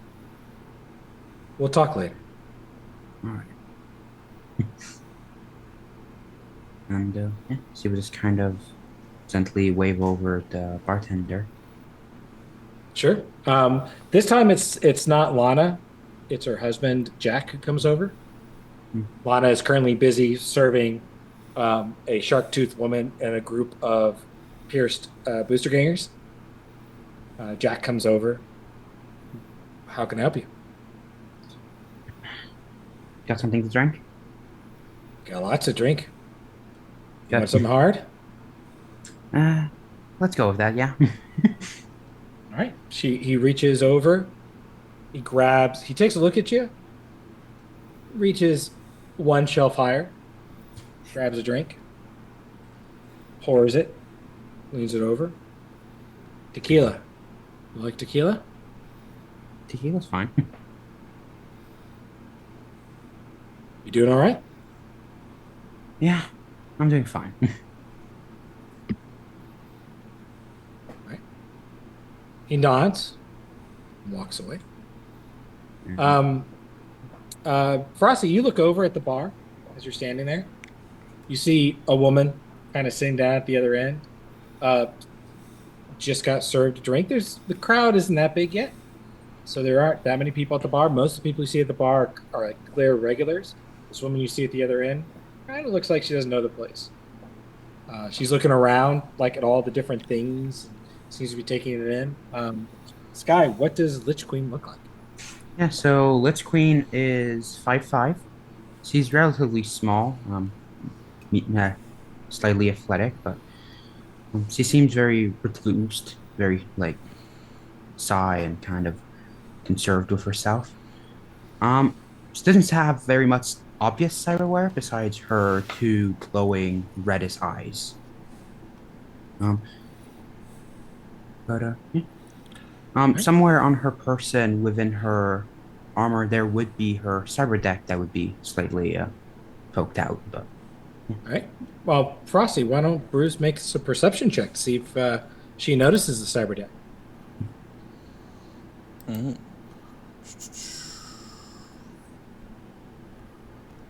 Perception. 12. It's not. You're not trying to hide it, are you? not really, no. I mean, it's inside of my body weight suit, which is the main thing I wear. So Yeah. Yeah. Okay. Well, I think the key thing though is that the body weight suit is also by itself kind of identifies you as a net runner in and of itself. yeah. So even because that was kind of the point of the cyber deck world. But so Frosty, Bruce notices that there's this sort of body suit clothing that she's wearing with a clear cyber deck at one point. So you can tell that whoever's down there at the end of the bar is probably a network of sorts. So Bruce is gonna walk down and she's gonna slide over with the shot that she's drinking right now, and she's gonna take the shot, slam it, and say, "Now why are you looking so down? It's a party here. It's supposed to be a fun night. Come on," and kind of tap Lich Queen on the cheek, liven it up a bit. Well, who exactly are you? Name's Bruce. No, I'm you the can call me. I'm the life of the party. Can't you tell? Yeah, obviously. Hey, what'd I say about livening it up? Stop being such a downer. We gotta get a few more shots in you. 2 more for the girl here.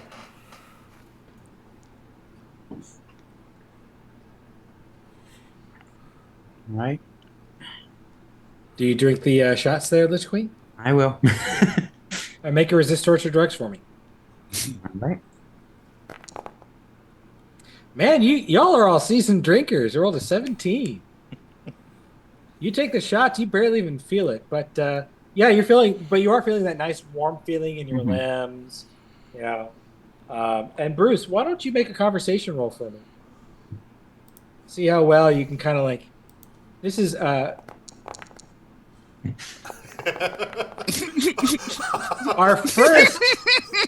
first one That's of a the 7. night. Rolled a ladies double and one. Total of You seven. hate to see it. You really do. Oh no! So, well, thankfully, this isn't 2020, so there's no botching per se. But that is a pretty bad failure. So, Lich Queen, it's up to you how you respond to this. I'm not gonna, it's always up to the player how they role play. That just gives you an idea of how successful Bruce is at making She's you being a feel total relaxed. bitch. Yeah. Picking on the new kid at the bar. Maybe the sharp teeth are intimidating you. Maybe it comes off like she's not genuine, even if she is. but for whatever reason, you're not getting the vibe of Bruce is not making you feel relaxed. Litz is just gonna kind of glare at her a bit and say, "Come here often, then, I presume." Now and again. Well, Hmm? as you guys sit there and continue chatting, let's go over to Adzed. Adzed, you walk into this bar. There are corpos in the bar. It is a dive bar, but some corpos, especially after work, like to come over here, loosen a couple of ties, roll up their sleeves, Yeah. forget the fact they're corpos for a minute, and listen to some like music. So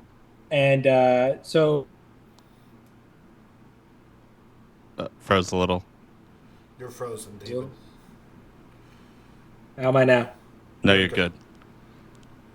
So it's not too out of place that you find somebody sort of sitting there, corporate. I think Adzed sees them as fucking gentrifiers. Gentrification, man, it fucking sucks. Fucking bullshit, man. It's ruining property prices for all of us who live here. This Starts getting into an economic discussion about the impact of gentrification on embedded societies. He's like, this used to be a proper city. That's right. A real Now all fucked the up yuppies city. moving That's in. how I and like. kicking Yeah, in. no, the yuppies driving up prices. Anyway, Especially because this is an '80s inspired game, so the yuppies is the correct terms. That's right. That's right. I thought they were a booster gang. Oh, the yuppies. If they weren't, they are now. The Batemans. The Bateman. Oh, the Bateman. Oh, Oh, we just created oh. a booster game. I got to hold on. I've got a list of ongoing poser games. I forgot to put that one in. That was one Oh, I. that's a good one. Yeah, Nice. Okay. Hold on. I don't want to forget this. Poser gangs. That's awesome. Yes, the Batemans. Love it. I love it. And what's really good about the Batemans is that they are scary. Yes. Oh yeah. Oh yeah. They're a poser gang, but they're a fucking scary one. Oh my god. All right. They love Huey Lewis. Yep. So, if you've ever seen, just a sidetrack, the Huey Lewis Weird Al version. Weird Al sketch. Yeah. Love it. Oh, I love that. The from Funny or Die. Yeah, I love that. Right, sketch. Anyway, so Yeah. Anyway, focus. Yeah. You walk up to this woman. She's all polished. She is. A lot of the corpos that are there, they've rolled up their sleeves. They're listening to music. They're relaxing. She looks like she's not enjoying herself. She's got a glass of wine, which seems kind of out of place in of itself. She is dressed very, very nice. She's a middle-aged woman with slight streaks of gray and black hair, perfectly done makeup. She's just sort of sitting there tapping her nail on the table impatiently. She sees you come in, and she sighs, and then waves you over. He comes over. Bryson's with him. Oh no. Bryson, you dropped him off. Job's done. You're just meeting her to get paid. Oh, right. Okay.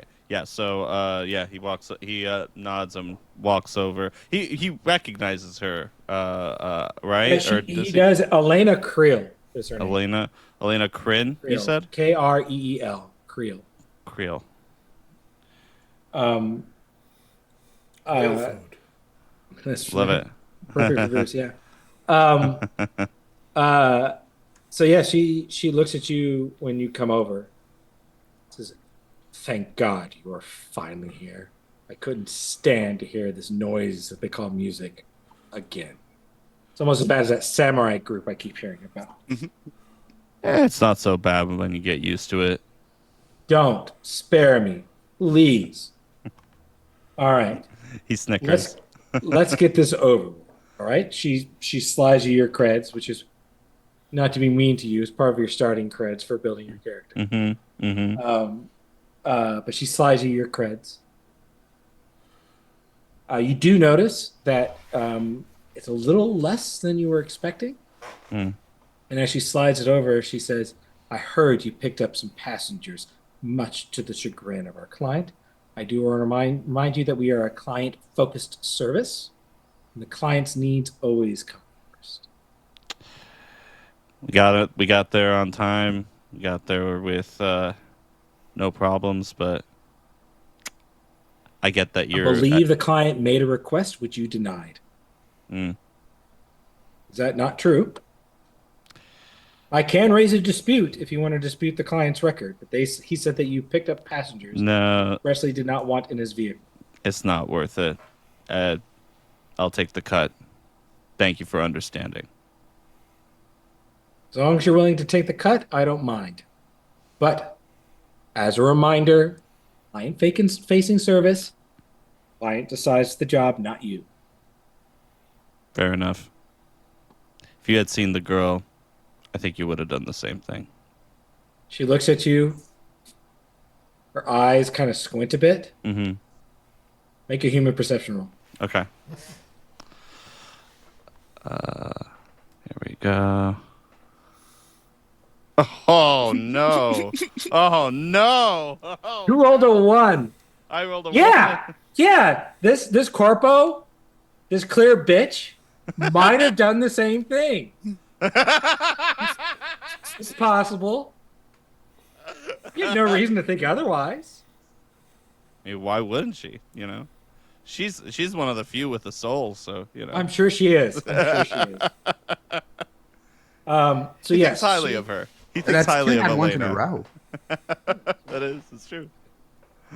Corpos, because I corpos are rolled not 2. known for being nice. She's one of the few rare corpos with a soul. One of the good ones. Yes. Why Ed Zed keeps working with her. The funny thing is that Ed Zed rolls a 1 every time he meets her, so he keeps thinking she's a really genuinely good person. I think you trust her a bit too much. It's now lore. It's now, Laura. It's official now.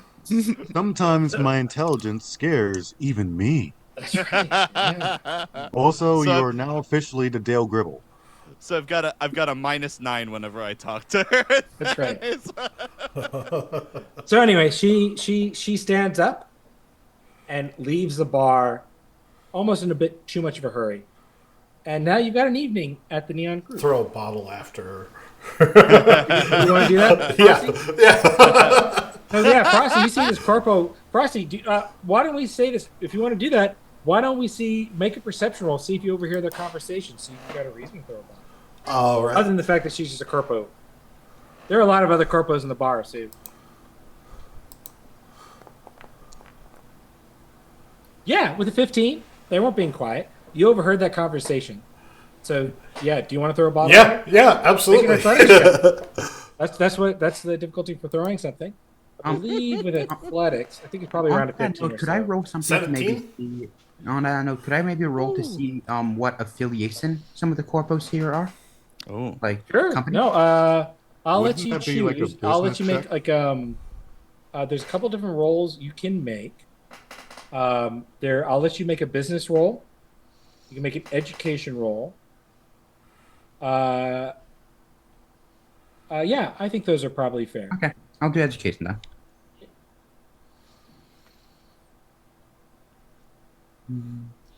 There we go. It would be slightly easier with business. If you roll a Ooh. 10, it doesn't freaking matter, does it? Yeah, okay. There are all kinds of walks of life in here. The woman who just left, she is actually with a company. And hold on, I actually do have that here. Well, the woman who's about to be hit by a beer bottle. Is it an empty beer bottle, Frosty? No. Would be the same if you put a max next to it.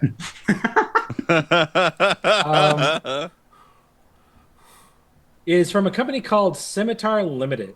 Hmm. They're actually a security firm. They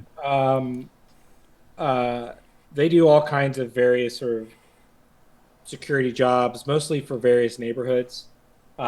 Just so you know, Ed said she is not your only person who gives you jobs. yeah, yeah. Part of my network. Yeah. uh, It's pretty not. much It's every not. It's not full, but it's not empty. okay, a half full bottle. We'll get to that. We'll get to you in a moment, Frosty.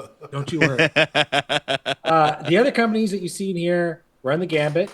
All the major companies have at least a couple people here. You see, like somebody has like a Arasaka logo on like a security uniform, having a beer in the corner. You see somebody who is not in a lab coat, because why would you wear your lab coat out of the lab?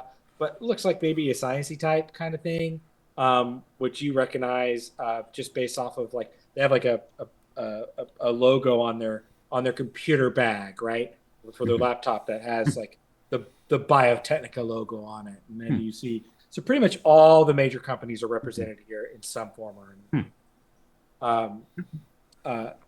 So yeah, this place seems to be pretty eclectic and fairly popular, but you can tell they're only like a portion of the clientele. But like, there's not like a single company that seems to dominate over it. Okay. Frosty. Yes. And Adzed. Adzed, you're watching her Alana leave. She's one of the few good corpos. Mm-hmm. And a bottle smacks her in the back of the head. What a sound. Beer goes flying over. Frosty, roll a 1d6 for me.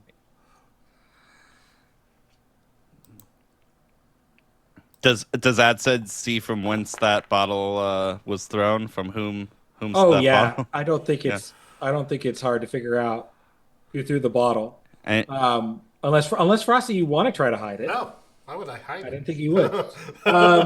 and he knows Bruce. He knows, if not knows of Brucey. Okay. Yeah, we Okay. decided Yeah. that we knew each other from the comics. Yeah. Oh, okay. Yeah. Oh, sorry. That's all right. That's cool. That's cool. At least Yeah. know That's a of good each detail. other. At least know of each other. Yeah. Right. Yeah. Well, we'll get into that detail in a moment because you'll have a chance to role play that out. But the bottle smacks her upside the head. The bottle shatters in dramatic action movie form because bottles really don't do that in real life, but more of an action movie anyway. And beer gets all over the back of her head. What's that? You see a slight bump form on the back of their head, but no blood.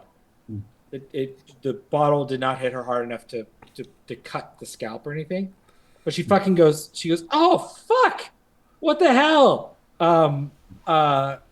She looks around and glares. I'm going to see if she notices who. I mean, on the point of the bottle, this is Cyberpunk 2020. I mean, they're probably seeped out on the bottoms too. Probably what? They probably seeped out on the bottles. They probably did cheap out. Yeah, they're probably like really thin glass. Let me see. Perception.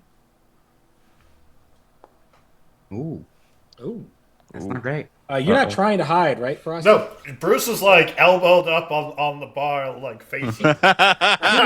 Directly at you.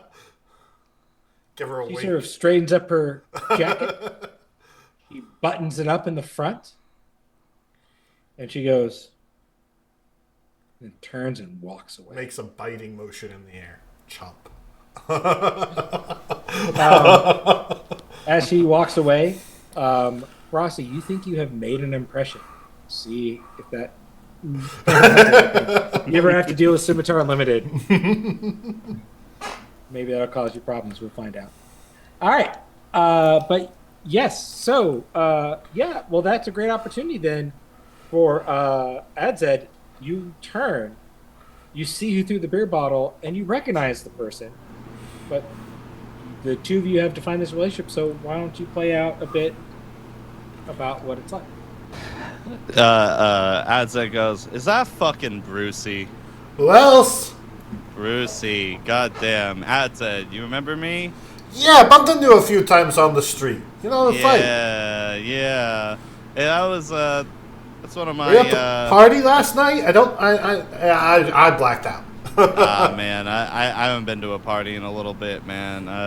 Girl, I haven't been around. Well, hey, guess what? I need a new beer. Trying to work. Come All right. Boilermaker. I look to the bartender. Boilermakers for me and Brucey over here. Lana, the female owner, nods. Says 2 Boilermakers coming up. She All right. begins to make them. This bar is a bit heavy on the liquor when it comes to their mixed drinks, so they're not the most finely crafted liquor in the world. But if your goal is to just get drunk, it's a good place to go. A Boilermaker is a shot of whiskey in a beer, so that's Oh, that's dropped true. into- Yeah. yeah. So Exactly, a complicated. So it's appropriate for them. very appropriate. I'd forgotten my mixed drinks. All right. Um, All right. So yeah, you get your beer with Comes the over. shot of a whiskey. I prefer the Irish car bomb. Yeah, that's a good I one. do prefer the car. You have to drink it quickly. You know, so I would look at Bruce and say, you know this lapdog?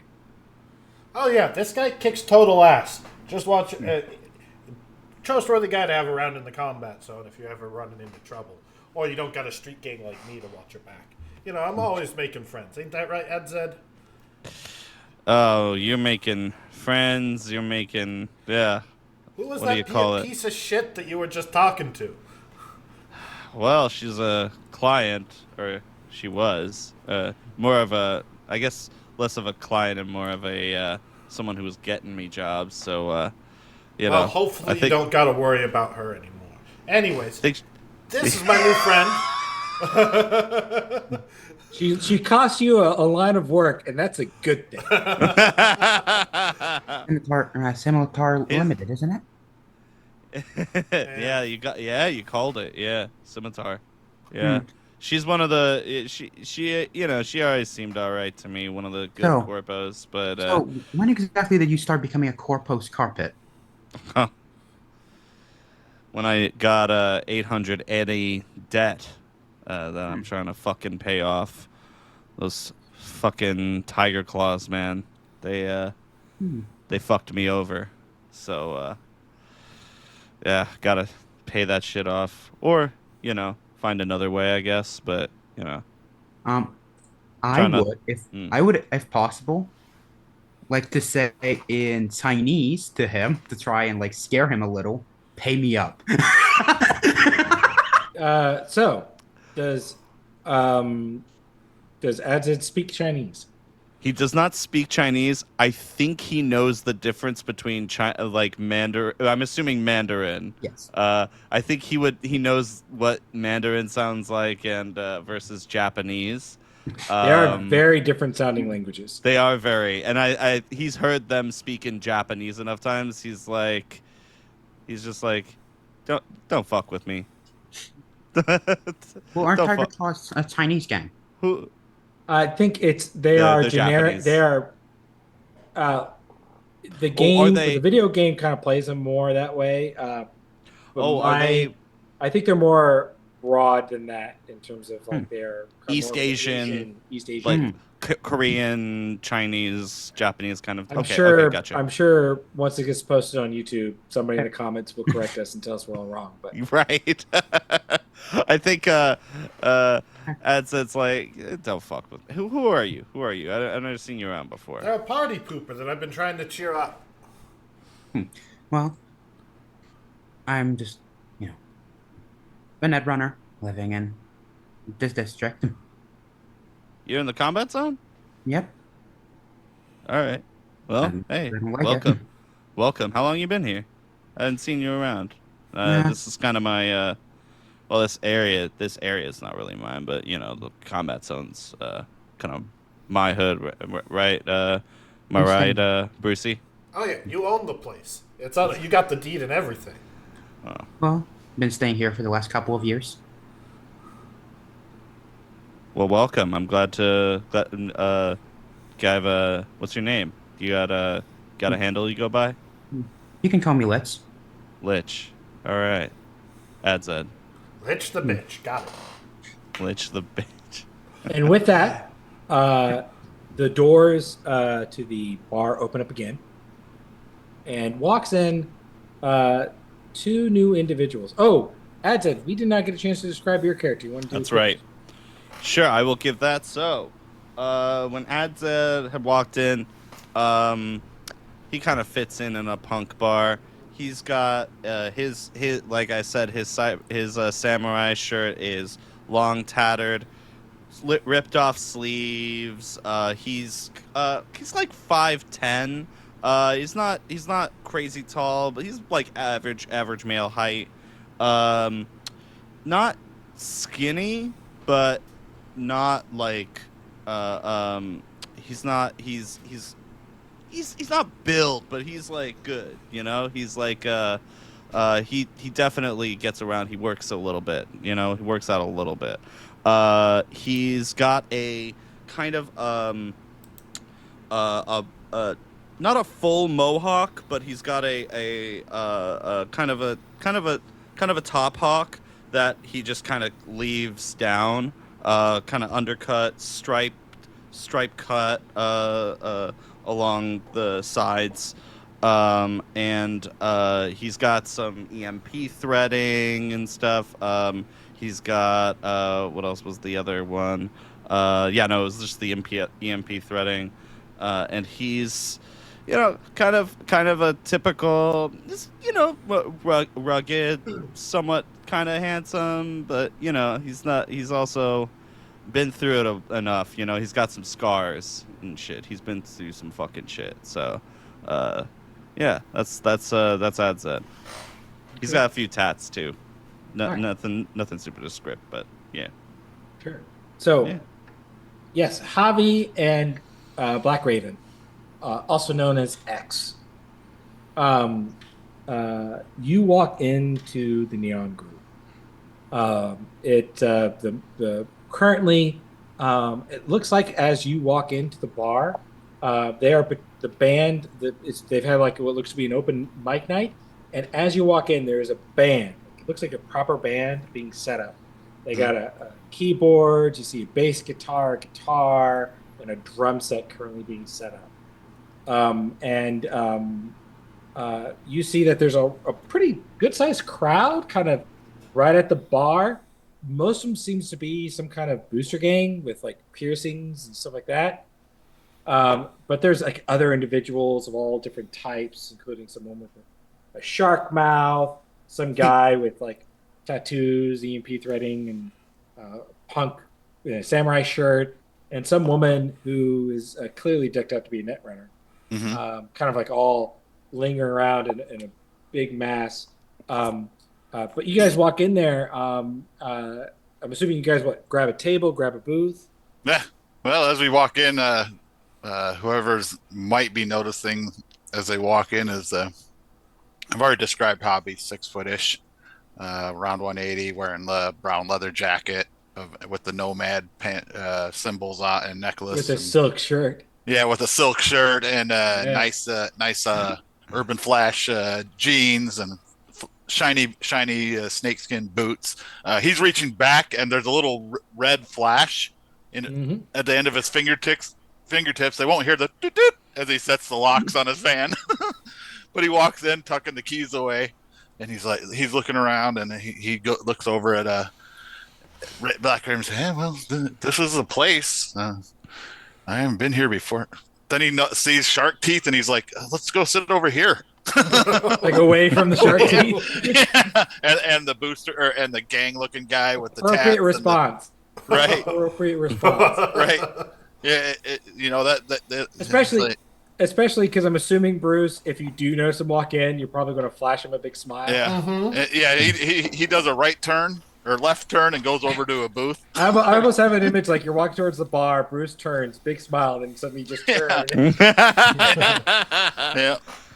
I think and you would notice, chuckle. you would probably notice that Javi has no cyberware visible, unlike a lot of people in the place. And all right. So y'all go over. Pretty soon, you start getting drinks ordered. yeah, Javi doesn't drink. He orders like a iced tea or something. He's a driver. Not a He's Shirley a driver. Temple? Huh? No. Not a Shirley He Temple? just orders whatever they have for some sort of Club fruit soda. punch or whatever. Yeah. They have We're gonna say Do this they- is even though this is a hardened dive bar, they believe in responsible driving and Sure. responsible. Yeah. No. He does. Even Yeah. the He world of doesn't. DDs. He doesn't drink because he's so into driving. Yeah, they've got mocktail, Okay. which in their case is just their version of it's just Coke. Sounds good. Yeah. He ordered Coke. Sounds They good. call that a mocktail here, And- because it's just the Coke without the Jack, right? And he it's obvious he's taken the whole place in. He's a new, and it's pretty. It's probably obvious that he's. This is like might be the first time he's been in a place like this, and he seems to be looking for something or maybe someone. Yeah. What about you, Black Raven? Are you just kind of sticking next to Javi as he comes in and grabbing a table with him? Or? Yeah, I don't really like going into bars. Too many people with a chip on their shoulder wanting to prove themselves. I cop a seat next to Javi. I order a few beers, and I ask, "So, who are we looking for?" I don't know, man. All I know is that Juan said this is a place to go if you want to get in on the biz. I'm kind of just taking it. I don't really. I rarely ever come to places like this. Too many people, you know. So, but you know what? Do you know what a fixer looks like in the city? In Well, this role city? played. As he keeps eyeing the shark teeth and the tattooed muscular guy warily. You were saying Black Raven? No, I was saying no, unlikely. Well, I guess we could ask the bartender. Bad As- idea. As Bad you- idea? Go ahead. Yeah, as you guys are discussing, Uh-huh. the band that's getting set up, Uh-huh. all of a sudden, you can hear one of them yelling. It's like, he says, "You know I loved her, man. How could you fucking do this to me? Dude, she was a groupie. What the hell?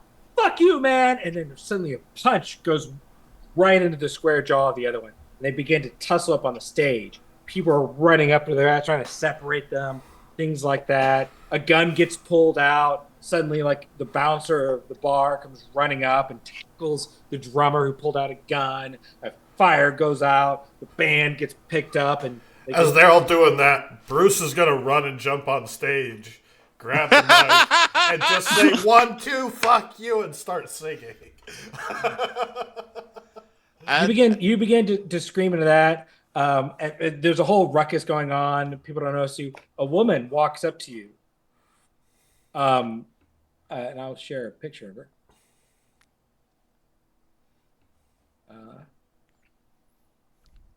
A woman walks up to you, quite young looking. She walks up and, like, she's looking around. You can tell, like, she's a bit, like, thinking on her feet. Says, "You're a singer. You bet. You want to sing?" Hell yeah. All right. She looks around and says, I need musicians." Adzed understands the assignment, gets right up, Yeah. pounds his Boilermaker, and rocks right over. Javi reaches into his jacket and pulls out his own drumsticks and wiggles them at Black Raven and say, "What do you think?"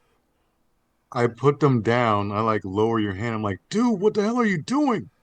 They're asking for musicians. Let's do it. Are you drunk?" No. Come on, man. Javi will stand up and head for the drums.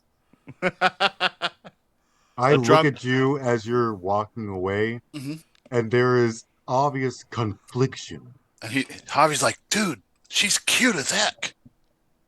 He's gonna walk by the girl and wink at her. The one who Control just the went out? drumsticks. Yeah. All right. I just sigh reluctantly, and then I pull Lucy out of my backpack. Wait, what is Lucy?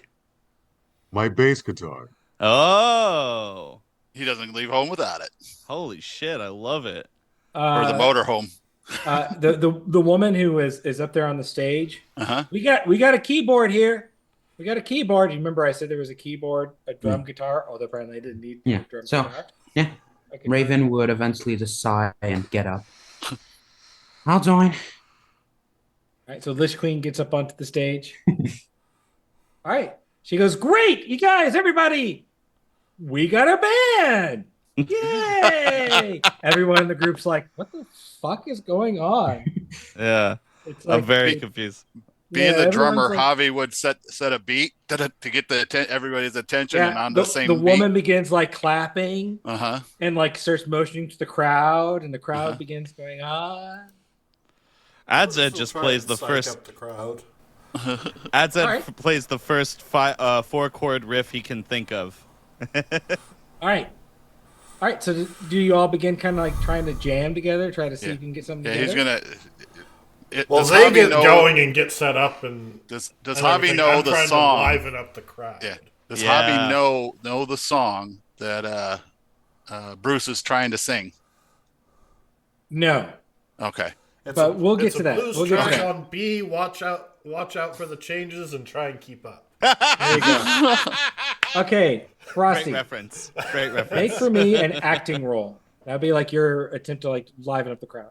Mm.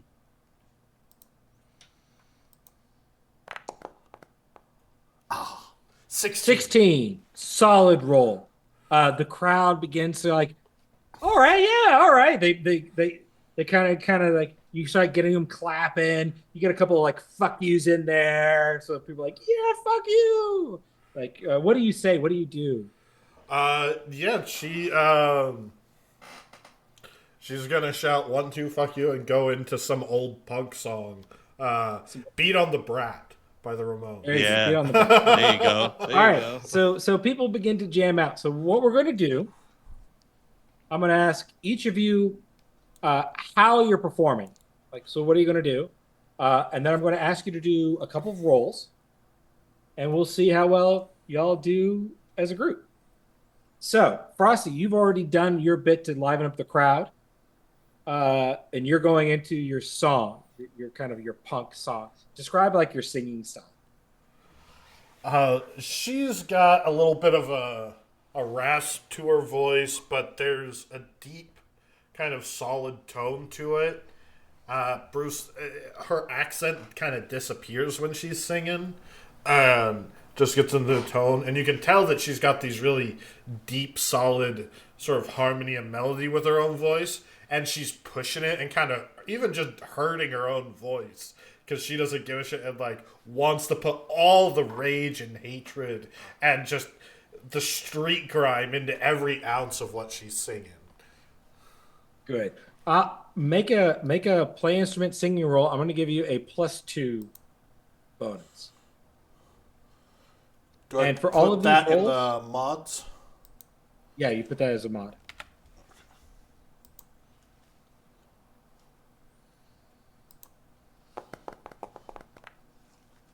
That's an 18. Yes. Yeah, so you go out there, you start singing solidly. By the way, it's all going to be difficulties 15s for these rolls. You go up there, you start singing, start going solid into it. You start really playing it up. The crowd is like cheering for you. And you just get into your vibe. It's like you're back with your old band in a way. But maybe something feels different, Frosty. Maybe something feels different for Bruce. I'll let you kind of decide that as you go along. Let's go with the beats, the right. beat of the band, the stuff. Let's go to the drums. All right. See how the drums are Javi. setting things, right? Javi is going to pay close attention to get I guess I would ask for perception, or as he plays his drum, to pick up and perceive how to follow this wild shark-toothed lady with the beat she wants. All right. I'll go with perception. We're going to do 2 rolls. One is Okay. perception. Depending All on how right. well you roll on that, you might get a bonus to your play instrument.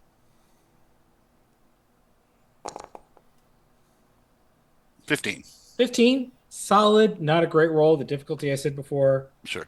was a 15, so you don't get a bonus, but make a play instrument roll. Now, when does luck come into? Well, that's a good May question. I So use a luck point or a you luck may point? use as many luck points as you have points of luck in. Okay, I would like to use a luck point in my play instrument. All right, so spend a point of luck and add a +1 to your die roll. So we go to play instrument drums and then spend luck 1 and confirm. And confirm. 19. Good. So yeah, now you rolled well enough that you didn't really need the luck. I know. But there's a point where you're just clicking it, and just by chance, it feels like you really like. There's a little bit of extra step that just Oh, by he's chance. spinning the drumsticks then, That's and right. his jacket comes off There you go. Nice. and sweat's And you're flying. trying to get into it, rock it out with the drums, and you're Yep. keeping up. So Bruce is noticing she's starting to go off into the song. The drums doesn't seem to necessarily know the song, but the beat they're hitting, really hitting it nice, really giving you a good backup there. All right, let's go, I think, to the next kind of like solid underlying piece of a song. Shane's the real musician in the group, so he can correct me, but I would think the bass guitar would be next. Hey, it can go either way. Guitar, bass guitar, whoever pulls up, whoever rolls it up. All right, well, we'll do bass guitar next. Let's do it. Yep. Yeah. Yep. All right, so That sounds good to me. Yeah, all right. Black Raven, how are you like performing or what you're doing? So you've already noticed, by the way, think about what you want to do. Bruce was doing a perform, getting the crowd up. Javi was just trying to notice things, get into it. What are you doing? At first, I'm reluctant to play, and I look at you, Javi, like you are a bastard. He gives you a cheesy grin. As he's hitting the drums and getting into it. But then you see me reluctantly put my guitar in an amp, take it out, strap it up right. I tune it up, and then I begin to start playing. I already hear the drum. I already hear her voice. It'll be easy to come up with the bass stream. And I start playing. Now, now. I start getting into it reluctantly, but I don't do anything fancy. I'm not bouncing up and down. I'm not dancing for joy like I'm a monkey on stage, but I am slaying. Are you going to be doing any backup vocals for the song, or are you just going to focus on the guitar? We'll focus on the guitar. Let the lead singer have her moment. All right. So, do you have any thoughts about like any other actions you might do to kind of help you with your performance, or are you just really focusing on playing the instrument and just doing it as technically precise as you can?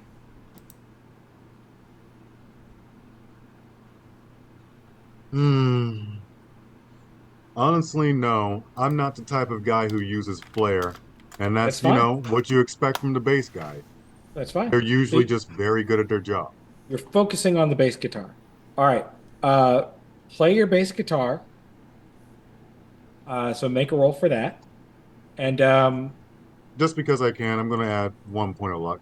go for it. Because I can. That's what it's there for. That resets at every session. It does. I know. Ooh, not quite. Your focus on the technical side of the guitar is not quite keeping up with the rest of the band. You're not doing poorly, but you can tell that you're not doing as well as maybe you should be doing under normal circumstances. Well, I've been put on stage, kind of up front. Yeah.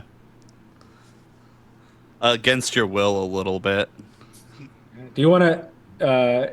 If you're gonna, we can stop there. But if you want to do anything else, you can. Oh no! Like I'm just right here for now. Fair enough.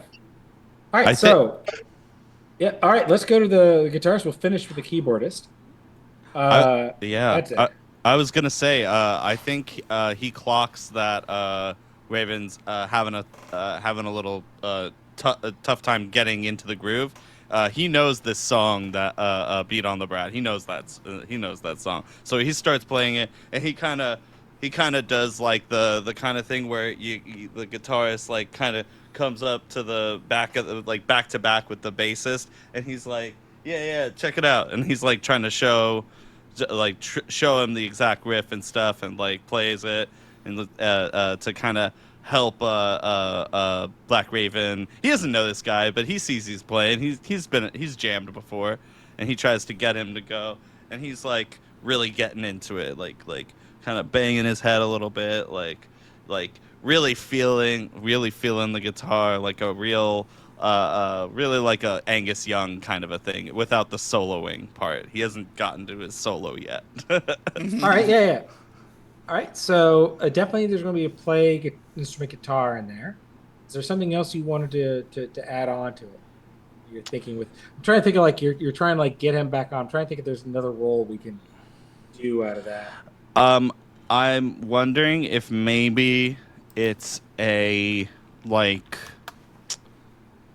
there's not performance, that's like acting, right? It would be more like acting, and then and play instrument or whatever. I mean, it could be like a like. I'm wondering if maybe I would run like a human perception or something like that, Sure. so I can Okay. kind of Yeah. clock that. Yeah. you know? Yeah. Just to kind of maybe feel out Black Raven's beat, feel out how they're playing, feeling how they're grooving it, and trying to use it to your advantage. So yeah, go ahead and make a human perception roll. And I'm gonna add a point of luck, since that's what we seem to be doing, and it seems like a good idea here. Let's see. Where do I? Oh, additional mods, right? That's right. Cool. Oh, Nice. All right. Yeah. so 21, everybody. All right. All right. So I'm going to say then that you give a +2 bonus to your play instrument guitar, and this can maybe help Black Raven. Like you're helping Black Raven get into the groove. You're kind of getting a feel for him as a guitarist. He's a really good guitarist. He just hasn't quite gotten into the song. So you're kind of like using you can see that. So you're trying to get him to play into it. Yeah, he's been to sessions where people are like not used to the group, and he's like, "All right, let's get you on." You're a bunch of random people thrown up on a stage, right? It's exactly. Yeah. All right. Make a guitar play instrument and get a +2 bonus. All right.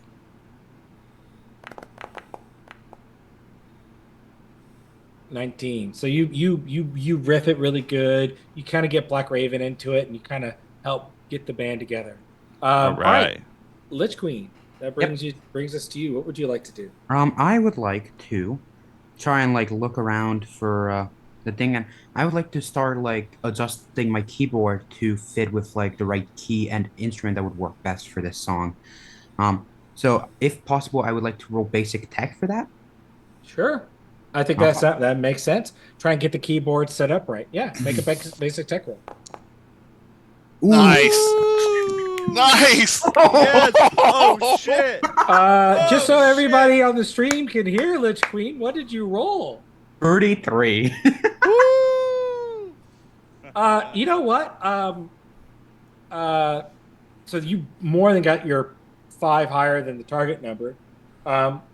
So what happens to the keyboard that makes your performance that much better? What do you change about it? Ooh, that's a good question. You roll a 33, I'm expecting something awesome. Mm-hmm. I'm guessing she would have probably like fucking like rig-zigged it to like amp it up or something. Oh yeah, so you really amp it up. It really is starting to come through, kind of emphasizing the right notes, the right moments in the song, that kind of stuff. You can play instrument. I'm going to give you a +4 bonus. Ooh, +4. Yeah, Bob, you rolled a 33. Ooh. Nice. This is a complimentary roll, so I'm giving you a big bonus. All right, well, let's do this. Normally, a complimentary roll is like a +1, but there you go. Ended up being good because without that +4, you would have failed. Ooh, yeah. So you rolled a 19. Without the 4, you would have rolled a 15, which would have been a failure. So yeah. So technically, like when you're playing the keyboard, a lot of the notes aren't coming through too strongly, but the keyboard is so hitting on the notes, really sounding crisp and clear through the amps. Because like I said earlier, these are old amps, right? Yeah. These are kind of they have kind of like a staticky noise in the background, but by your few tweaks here and there on the keyboard, you manage to have it come through nice and crystal clear, and by doing so, kind of elevate the whole band. So you guys begin jamming out. It sounds like you guys are like doing a punk song, yeah? Yeah. Think so. Yeah. Yeah. Early, So you guys early, kind of early get into punk. it. With What's a what's Night this City first song twist. like? Yeah, what's this first song like in terms of like tone and is it like a pumped up fucking yeah kind of like out there kind of song, or is it like It's I really think energetic. really Yeah. energetic? Yeah, I think Kind of so. getting the Javi would be using the drums to put in some bass and pump up pump up the crowd, the volume, the boom, boom, right. boom, boom. I think boom, boom, boom. I imagine it's very much like our intro song. Like Yeah. I think the Yeah. song that we intro with, which we can we So can. are you We'll have saying? soon. Are you saying that whoever wrote that intro song, since we're describing this as an awesome punk song that you guys are playing now, must be an awesome musician? Hey, you said it, not me. I don't know. Yeah, full disclosure, we haven't mentioned this yet. This is one of the surprises. But guess who wrote our intro song? So Hope yes. you enjoy. Yes, yes. So yeah, you get things going. The crowd goes nuts. You all did very well. So the crowd is really pumped up. People are going fuck yeah. There are people coming in off the street. They're just walking by, like, what the fuck's going on in there? And they're just walking in. You got that Needle Clan people coming up. Somebody climbs up on the stage and then jumps off and sort of body surf. Okay, Bruce is going to shout out, Right. start a fucking pit, and try and get people in the As I saw mosh pit goes in, you start getting people like doing it. Lana and Jake are they're like, well, fuck yeah, all right. Like, we haven't had a mosh pit here in years, It's like, this ain't the Toten Toss, Fuck yeah. Like, yeah, fuck it. Like, people are going all nuts and stuff like that. You get like this really good sort of punk scene going. It extends through the night. Your first song really hits it off. Your second song follows it up. Sometimes it's songs you all know. Sometimes it's like that first song where like maybe a couple of you know it, but the rest of you are kind of like improving it. But you're all kind of like, yeah, you're in sync. It's starting to make sense. You're all playing together. You're really starting to feel like, yeah, you all are making the music work. The end of the night happens. You finish your last set. You could have gone for another. Some of you are feeling like you could have gone for another 2 hours. You get the rush. You're on stage. The lights on you. The crowd is cheering. You're feeling that adrenaline. And like some of you don't want it in.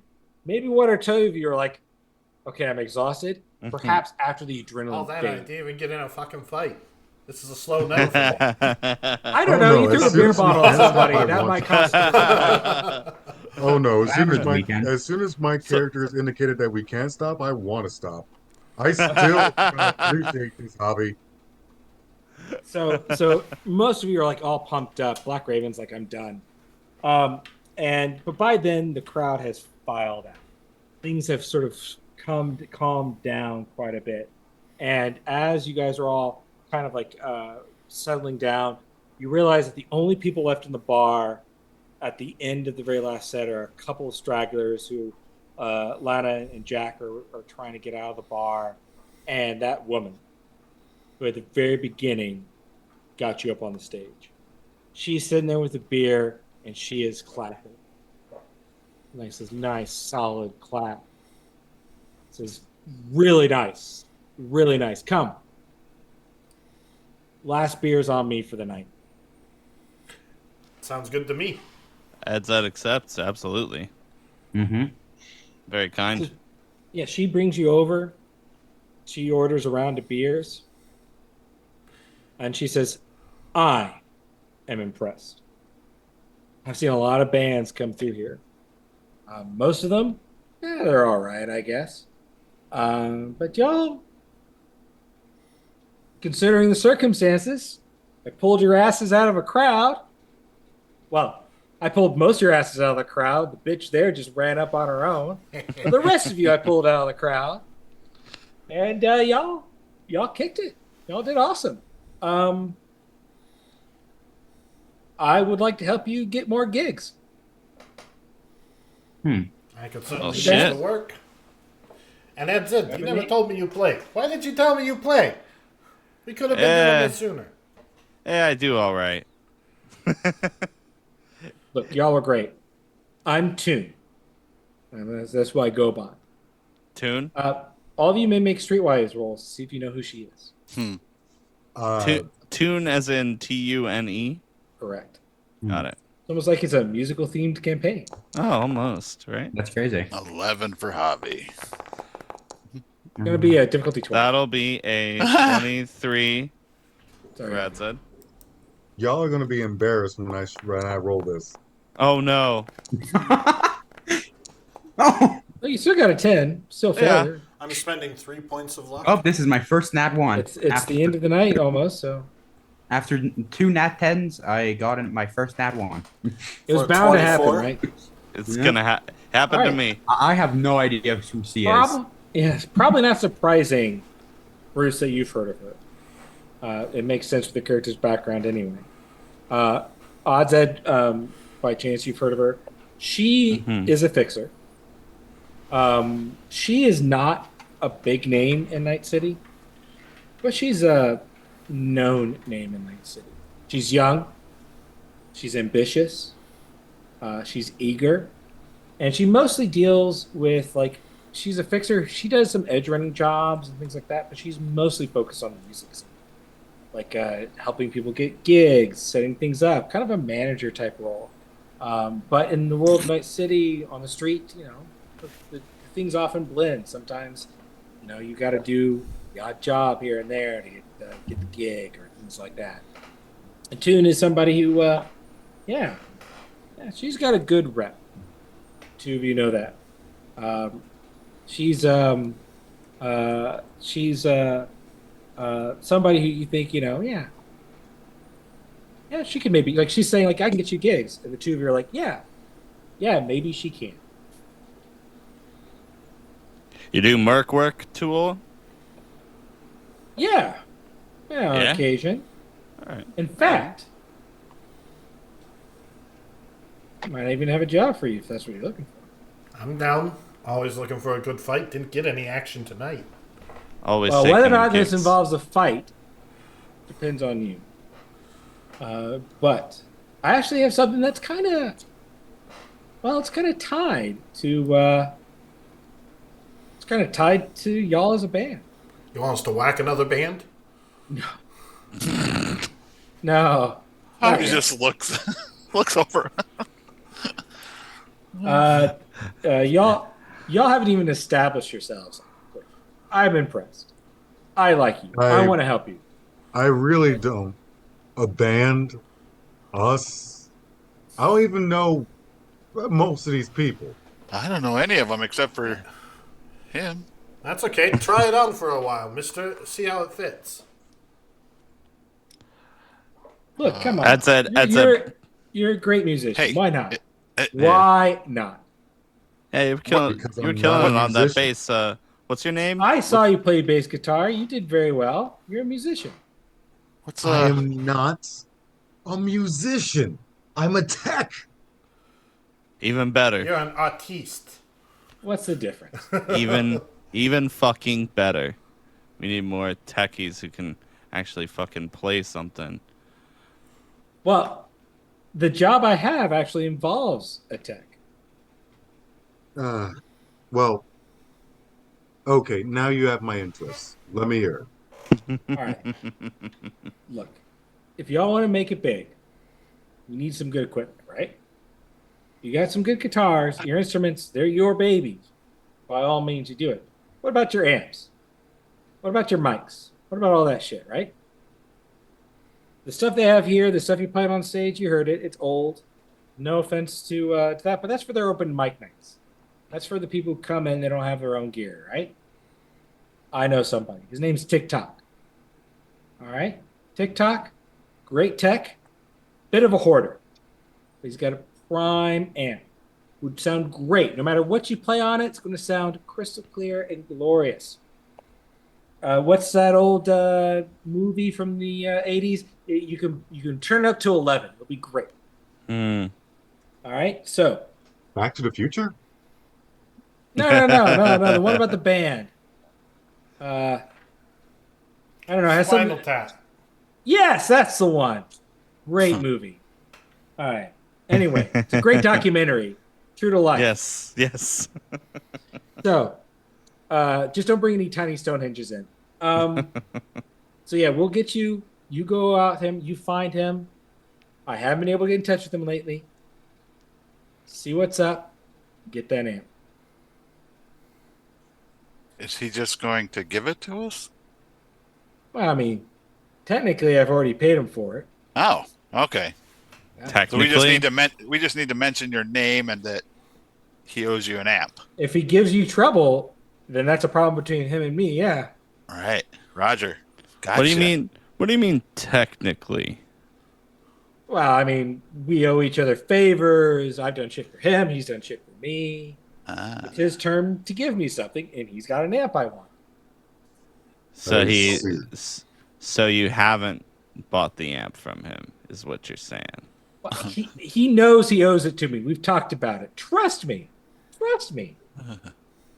what would Even that though be? I'm Would not I, very good at would it, I can like? roll Should I Sounds show you like my a deal to computer me. for innocent faces again? What is it? Human perception for an insight check? Yeah, it'd be can human I roll perception human is the perception? I'm not good cyberpunk at it, version of but insight. Neither am I. Did you want to do it too, Black Raven? You certainly can. Or Yes. Anybody can if they wish. Hey, Black Raven, you don't know. Javi and Adzed. As far as you can tell, she's being honest. She genuinely believes what she's saying. Okay. Well, Javi's just going by the fact she's adorable. I'm in. Todd, I really don't trust her. You showed your cards too early when you commented on that in the game. It's all right. David, I as the give- GM's not like I can manipulate Todd. Right? Absolutely. Just show I some give I Javi am, a my little I am nudge. my character. I give Javi a little nudge. Mm. Hey, Mm. what you make of this? He's going to think for a moment. Then he's going to look at, what's her name? Toon, right? tune. So I'm new to all this, he says to her. Honestly, I'm just needing to make some eddies. So if There's- this being a there's- band is going to make me eddies, I'm in. Well, I got good news for you. Uh-huh. Yes, you'll make eddies. I'll get you gigs. All right. I'm going to pay you for this job too. Okay. 500 each. Oh, absolutely. I'm in. You know, Oh, look and I at have a Javi van. And lean in and give him the shark tooth grin and say, Ah. besides, what's the worst that could happen? Tune looks You could over probably at Bruce read and on says, his "I face. trust this You woman." could probably read right there on his face being bit by you. I face palm and I just That's go, it. You should be so What are they lucky. dragging you says- into Black Library? Ed says Raven? that's not the worst thing that Brucey could do to you. Oh. Is bite you. Well, He should Trust be me. so lucky. all right. Anyway. Hey, Some people would you know- give their right arm for the privilege. And they have. you're All right. lucky that I'm rolling with you, Javi. Fine. I am lucky. I'll do it. Excellent. All right. So, yeah, 500 eddies. I'm in. And I got a van that'll fit us all. All right, so you've all agreed. Agreed, yeah, great. So you can go find his workshop. It's out on North Side. All of you make streetwise rolls. All Well, right. he's gonna say first, hey, Toon, can I at least get your contact info? Streetwise. I rolled a 17. 15. Well, as long as we don't sell out, I'll be down. To 11. Adzed Do I says look like to a Lich sellout Queen. lich? Yeah, Adzed says, I hear that. I hear that 100%. Unless the money's good. All right. So, first off, Javi, Mm-hmm. you made that comment about the number. Toon looks at you. She kind of squints her eyes a bit. Mm-hmm. He gives her a cheesy smile. She goes, "No." Oh, his And- shoulder slump.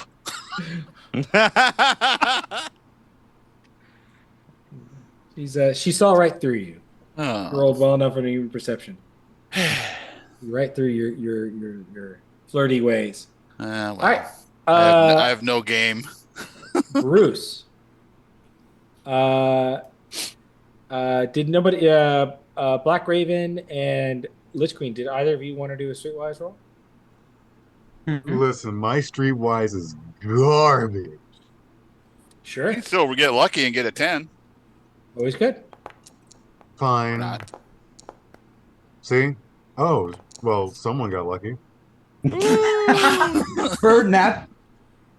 So, 10 in the game. Lich Queen and Bruce. The two of you know a bit about Northside. In particular, you know the gangs that tend to operate out of there. They include, I will point out, by the way, that Black Raven, you failed this roll. So you do not know this. The Brainiacs,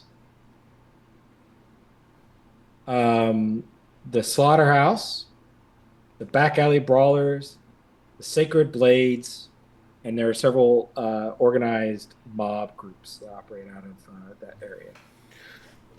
Well, it sure is hot gang territory going in. I mean, you got a couple of not so bads, but then you got the Slaughterhouse, and It's Night City. There's always a bad gang. If you're outside the combat zone in West Hill, it's always a bad. that's a fair point. Obviously, Luckily, we got everybody Adzed. blankly. You all pack an iron? You know I am. Y'all don't have to go tonight. You I can. am the unarmed combatant. Adzed's game, but he's also like, I could use a nap, but you know, hey, it's up to you guys if you want to go. I'm down. Better late than never, or, no time like the present. One of those adages. Well, if you guys know where it is, I'll get you there. All right. By the way, what's your name, driver? And Oh, bassist? Javi. Adzed. Just call me X. X. You got it. Name's Marks Lex. the spot. Right? Right? Sounds good. All right. All right, Yeah. So Toon gives you an address. It is indeed in the north side. And I think, Frosty, considering the time, it's about 10 minutes early. I think this is a good place to stop. All right. Yeah. Like to take a brief moment to say thank you to all of the wonderful players that we've got with us, to our producer Nick, and to the Patreons, to all our wonderful viewers. David, thank you for running. Thank you for letting me. Yes, thank you. Thank me for using your stream. Yeah. But yeah, had a great time. And I guess everyone say goodnight, Toon. Good night, Tune. Good night.